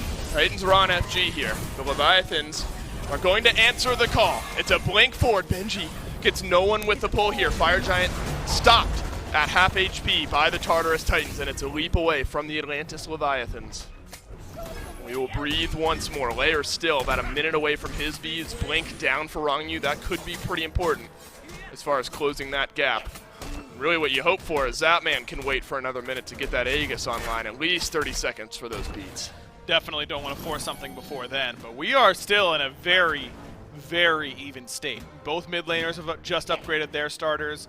Both Hunters sitting at the same spot with their starters upgraded. Pretty important that a Magi is now completed for Layers, and Benji, who didn't go a starter item at all up until this point, has gotten a Bumba's Dagger, working towards what I assume will be Bumba's Hammer in that slot. A pretty typical option for Hercules out of the solo lane because his auto cancels are so quick. Adding in that 80 true damage per, plus some pretty good stats on top of it, feels solid. Yarkor is trapped here, only in the sense that Aurora is chasing him down. Benji commit a lot. Yarkor is walking on away. And for now, won't be a further engage from the Tartarus Titans, but this is a Titans team that has shown the propensity to start up this Fire Giant and see how quickly the Atlantis Leviathans will reply. Panatom is back in base here, so for a moment there's an advantage on map for the Tartarus Titans. They won't look to push this one any further. Look at map state here. Every single wave on map aggro have caught themselves right in the middle. No real pressure one way or another. And so it's either going to require a big rotation from someone that leaves you in a 5v4 by the Fire Giant, or a big fight that'll ultimately turn the tides here of Game 4. Very difficult to get value out of Ragnarok at this stage of the game too, Dave. I mean, everyone has beads. A Magi is now completed for Layers. This is not the easy early game, I press 4, I kill sort of option for the Fenrir anymore. And so how well can Rongyu use it as CC immunity? How well can he use it in order to pick up someone whose beads have already been forced? Those are going to be pretty critical things to watch in this Fire Giant dance, because the Leviathans, their engage is linear, to say the least. Their poke damage isn't great. You're really looking at just Merlin, and his poke damage isn't as good as Tiamat's because the range is a little bit harder to compete with. The fact that Tiamat's main poke goes over the wall, and Merlin needs to be in arcane stance, which would put him in pretty long cooldowns most of the time, makes it kind of hard for him. And Rongyu has to be in the teeth of the Titans in order to really start to get a fight going. So does Yarkor, so does Panatom. Whereas the Titans, they have ranged hammer. They have Hercules too. They've got the better poke.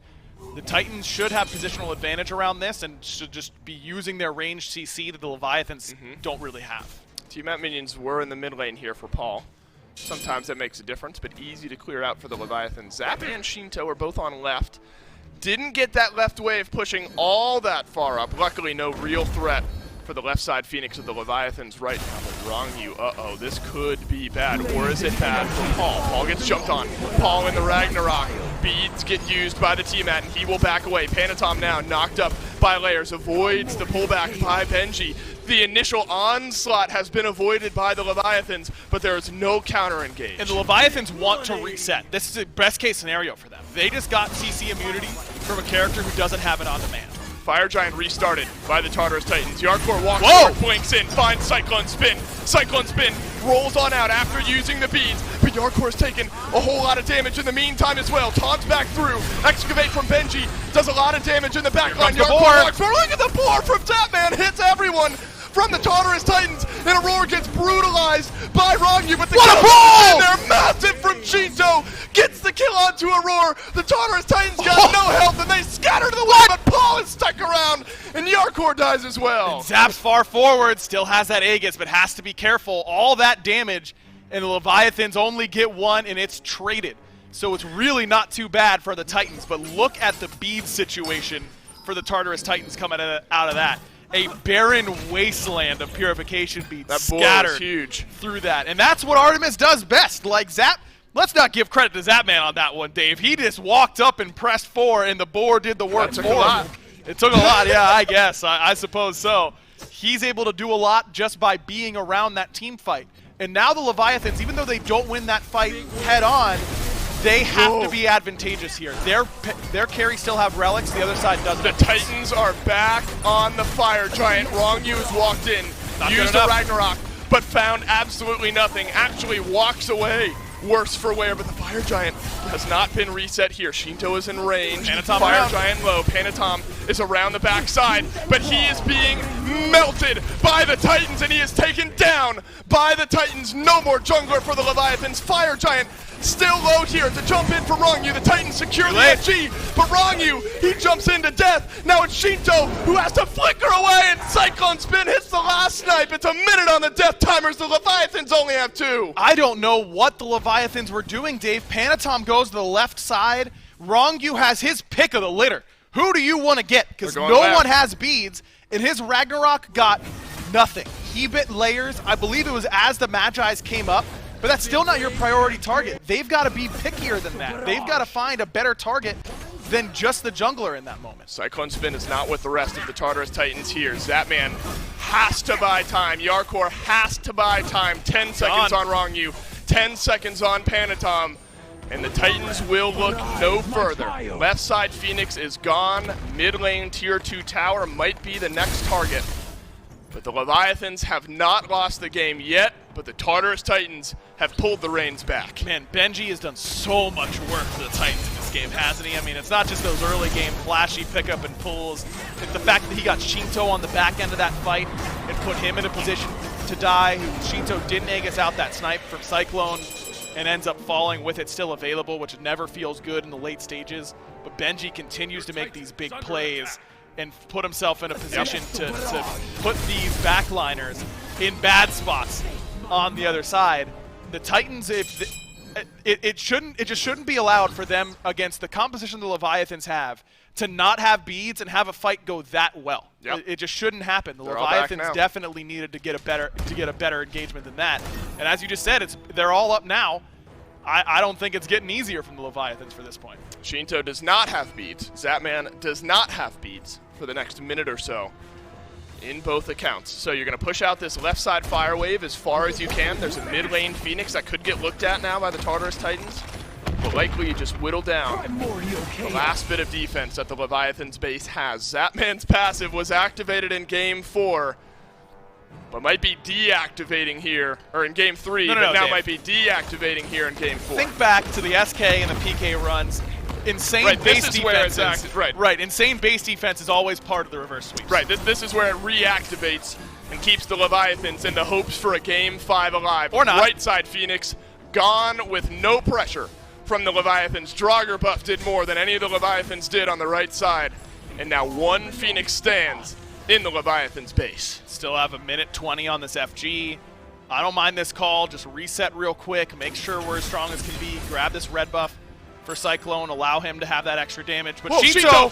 Oh no, that could end the game. That could end the set. and that could end the Phase 2 playoff. Shinto, the Aegis out. is huge. The Boulder chasing him down, but that has given all priority in the mid lane to the Tartarus Titans. This Phoenix is going to go down quickly. Shinto makes it back into the fountain. Wrong, you will jump away. Layers has gotten the pin on the back end. Cyclone spin starts it off. Could be the big sweep here for the Titans. They've run the table up to this point in the tournament so far. Can they take down the Leviathans in Game 4 in the Phase 2 playoff finals? Zapman stands strong and the Tartarus Titans will leave. Not quite yet. They can't kill the Titan quite yet. Fire still up for 35. No wave for the Titans. By the time a fire wave gets here, there will only be a few seconds remaining on that FG, so they've got to make a choice. I said leave, and they do not.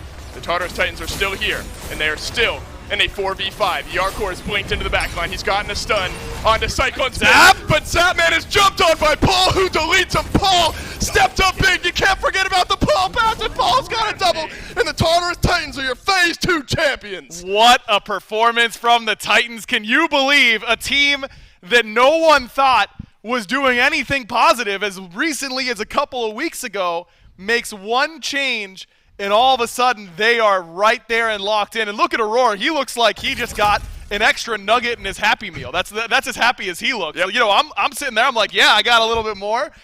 My man just won Phase 2 playoffs, but this team is so locked in and understands what they're playing for. Yep. So many veterans, so many world championships on this roster. This is just step one for the Tartarus Titans. They've got their eyes on the hammer. And think back to what we said beginning of Season 8 about the Titans and how confused we were by how slow that team started. Yep. This is why. This is why. I mean, look, the players have played a big impact. There have been some changes, but effectively, that's the roster that we were thinking would be top 3. They would be one of the top teams. It took a while to get there, but the Tartarus Titans, they're here. They're here, and they've struck pay dirt in the Phase 2 playoff finals. Tartarus Titans take this one in 4 over the Atlantis Leviathans. That's it for Aggro and I. We'll go to a break. The desk will take us home.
But he had the Halsey, and Halsey, don't you stop!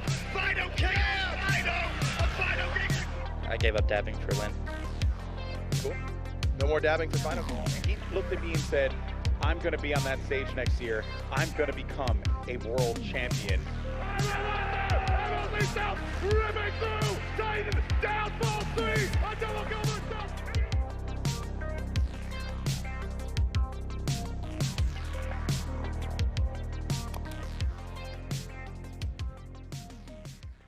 Hey there, Smite fans, Aggro here.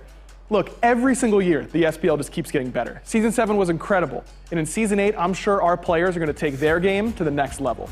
But in order to do that, they're going to need the best gear they can get their hands on. And that's why I'm so excited to announce the title sponsor for Season 8 of the SPL is Alienware. Yeah, that Alienware. Our players are getting the best of the best in computer gaming. These Alienware Aurora Ryzen Edition PC setups are insane. Not only will these be the PCs that the players will compete on once we are in studio, but Alienware is also providing one for each player at their home setup to make sure their practice is as good as possible. Now let's get down to brass tacks. The specs on these Alienware Aurora Ryzen Edition desktops are amazing. An AMD Ryzen 9 16-core processor. That's a lot of cores. That's plenty of processing power. That's a lot of cores. Plenty of cores. If you want to stream, this is the way to go. I know a lot about my cores, so. I mean, Pilates, right? 64 gigabytes of DDR4 RAM. What? Is that true? That is true. I mean, this thing has 64 gigs of DDR4 RAM. Which you can do literally anything with. Literally anything. I've never had more than 16 gigs. That's quadruple the amount I have at home. And one of the hottest commodities in the PC world, an NVIDIA GeForce 3090 graphics card. Insane how much better this is than what I have. The best graphics you really need, Ultra, of course. Content's gonna look good. What's the point of all the power if you can't see it? Players will also be using the Alienware 25-inch 240 Hz monitors. Man, when I load into scrims with this bad boy, I'm gonna feed so hard. And it's gonna be in perfect picture quality. We are so excited to be partnering with Alienware for Season 8 of the SMITE Pro League. And the best part is, this VIP treatment, it's not just for the pros. You too can get the best possible SMITE experience. Just go to smitegame.com/Alienware and use code SMITEAW to get special discounts on some of Alienware's best products. Thanks again to Alienware. Make sure you're following them on Twitter and Instagram. That's at Alienware on both platforms. And you can join their community at alienwarearena.com. I know Mike didn't say the thing. Mike, can you say the thing for him? You're telling me an alien wore this? Oh, the Titans do it 12 full games this weekend, and that's all it takes to go from 5th seed to Phase 2 playoff champion, as it turns out. But of course, you have to remember that they were playing on these beautiful Aurora Ryzen R10 desktops from Alienware, and that you too can get one by going to smitegame.com/Alienware, and make sure you use code SMITEAW on checkout to make sure you get those discounts. Also follow them on Instagram and Twitter at Alienware, and go to alienwarearena.com in order to sign up for or to join their global community and sign up for giveaways and more. So thank you once again to Alienware for being the title sponsor here for the SPL, and thank you for the Titans and the Leviathans for a great final set. Gore, once again joined for what will be the last time by Inbound and Mifflin. Well, like for today. Yeah, this is actually the announcement. Yeah, so Mifflin. You're out of here. Oh, jeez. Maybe you can find a team to get that that win-loss up or whatever it was. I literally have the exact same amount of game wins as you, and I played for one split. This is what happens when you and Aggro. I think Mifflin's just contrarian to people. Now that I'm thinking about it, he just likes to fight. Why he started? You did this on Waiting Room too. Either way, the Titans are the team that stands victorious today. They end up. I mean, looks like they're not going to be victorious there in game number 4. Looks like we're going to 5 for what, maybe half of it or so. 20 and minutes. Then maybe 2/3. And all of a sudden, they start picking up kills. Specifically, they start burning down Wrong U at the beginning. There were a few where Zap was forced out. I mean, they just turned those fights around late. Yeah, there was actually a couple scenarios where it just seemed like the Leviathan guys were just trying to get too much. There was the one fight right before, I think it was like the last Fire Giant, where Yorkor stepped up when they'd already gotten the one kill, and Yorkor ended up dying to Paul's damage. And it was just, it just didn't feel like they were taking their wins and were just trying to push the game farther. They were trying to get big wins out of not like much that was possible, and it was just not great play from the Leviathans. Yeah, it just felt like they were trying to play a little bit faster than they were ready for. I mean, it was a small skirmish here where they find a win, and it's like, okay, we found it. Let's go to fire. No, you got to do a little bit more than that. Oh, okay, we got to pick here. Let's go for a tier 2. No, got to do a little bit more than that as well. The Leviathans just felt like they were playing a little bit too quick for their own good, and the Tartarus Titans weren't. They were biding their time, waiting for their opportunities. Like we said on the desk, given the right opportunity, Paul is going to pop off, and he does it here again. 5, 2, and 6 on the Tiamat. Look, man, I think the Tartarus Titans have had an ideology around them, this idea about them that this is a star-studded roster. Aurora, Cyclone Swim, Paul, Benji, and now Layers as well. All these guys have got the highest level of talent. They just had not shown it until this very event, or maybe the last couple of weeks they've been looking very good, but I don't know, man. They're looking unstoppable right now. Well, the good news is they tend to be unstoppable. They just beat everybody that mattered, at least in this case. They made it to the finals, and they win to be able to get through the Dragons, through the Kings, in order to get here to be number 1. And that is just so much to be able to accomplish in just a weekend, let alone the fact that, look, looking forward, there's a whole other phase. I'm sure they're not thinking about that right now. They are relaxing, but this is a team to keep your eyes on. And, Bobby, it just makes me wonder, like, I guess, what their next move is. I mean, this was just one shift in the jungle and like 2 weeks, 3 weeks of play with Layers. Yeah, and I think it really just comes down to how they come out of this honeymoon period, because there's teams that they get these roster moves and they just feel like they're taking off, and then they come back to earth. And it's up to them to be able to push past this honeymoon period, get into like the actual, this is the Titans, and then from there it's only way but up. Well, the good news is I don't have to wonder how they're feeling. We actually have Paul standing by for an interview to be able to talk about this one. Paul, Phase 2 playoff champs from 5th place to top of the world right now. How are you feeling? Yep. Everyone's feeling great right now, dude. When we won Game 4, everyone was ecstatic. It was pretty loud. I was going to say, we were seeing some of the player cams. I think Aggro had said, like, I think it was Aurora, who was just kind of clapping, like, politely at least is what it looked like, based on what you just said, maybe a little bit louder. Let's talk about today and just how you got here. You know, the first 2 games you guys win pretty convincingly. Yesterday you guys won pretty convincingly. Oh, there. Speaking of the man, there he is. There's Aurora. I just want to know, what happened in Game 3? Like, what caused the stumble? Game 3, let me think. How did we lose Game 3, Max? We just started trolling. Like, we started to do too much. We were trying to play the map. Like, I don't know. I think we're getting a little too confident. We're getting like, yeah, we started misplaying. We're trying to do way too much. We just got to tone it back a bit and just realize that we're gonna win if we just play how we do. And is that the same thing? I mean, at the beginning of Game 4, things were getting a little bumpy for you guys. We were already convinced it was going to be a 5-game set. And then you start turning it around in those fights. What caused the kind of momentum shift? It's pretty much the same thing, to be honest, as Game 3. We started snapping out of it a bit. Yeah, we're getting way too ahead of ourselves. Like the Gold Fury, like if you saw that, we just pulled it and we just kind of gifted it to them for free. Just a lot of just like really weird plays and we're just, okay, let's just play our game, you know? Yeah, snap back into it. Obviously it worked out. You guys end up winning game number 4. You win the Phase 2 playoffs here. And so I'm sure you guys are ecstatic, as you had said earlier. And of course, want to go celebrate. So congratulations on your win, man. And go take the day. Thank you, man. See you. Just happy Titans. That's what we see right here. Let's look at the tweet. Hindu Man, yeah, throwing it out there. Hey, if the worst happens tomorrow, would you be down to come in on Saturday for some desk analysis on the second set? Aurora said I'm winning tomorrow, but we can assume that he could just erase the tomorrow now. I'm winning, period. That is all he is going to say. And, well, hey, it worked out pretty well for him Friday. Then it worked out pretty well for him Saturday. It worked out pretty well for him on Sunday. I mean, this is something that not only just beating these teams regularly is difficult to do, but to make it through these teams in a weekend in best of fives and the way they did it in convincing fashion for the Titans, that's insane, Bobby. Yeah, I think a little mistake I made was saying that the other teams didn't play that well, when in reality I think the Titans played so well that it forced the other teams into making those mistakes. I think that, there's very few mistakes that the Titans actually made that like were almost ending up losing a game. The one against the Kings, a couple mistakes were made, and then the one against the Leviathans, a couple mistakes were made.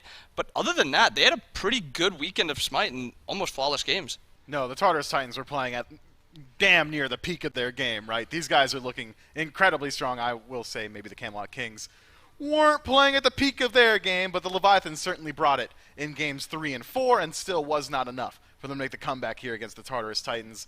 Look, these guys have essentially now put a target on their backs. Worlds just around the corner. Tartarus Titans waking up. I think everybody's going to be studying up on what Benji, what Aurora, what Cyclone Spin's doing. Is Paul going to be allowed to play Tiamat in the near future? Probably not. Is Layers going to be allowed that Erlang Shen? He wasn't for the first couple of games of this set, and maybe not ever again.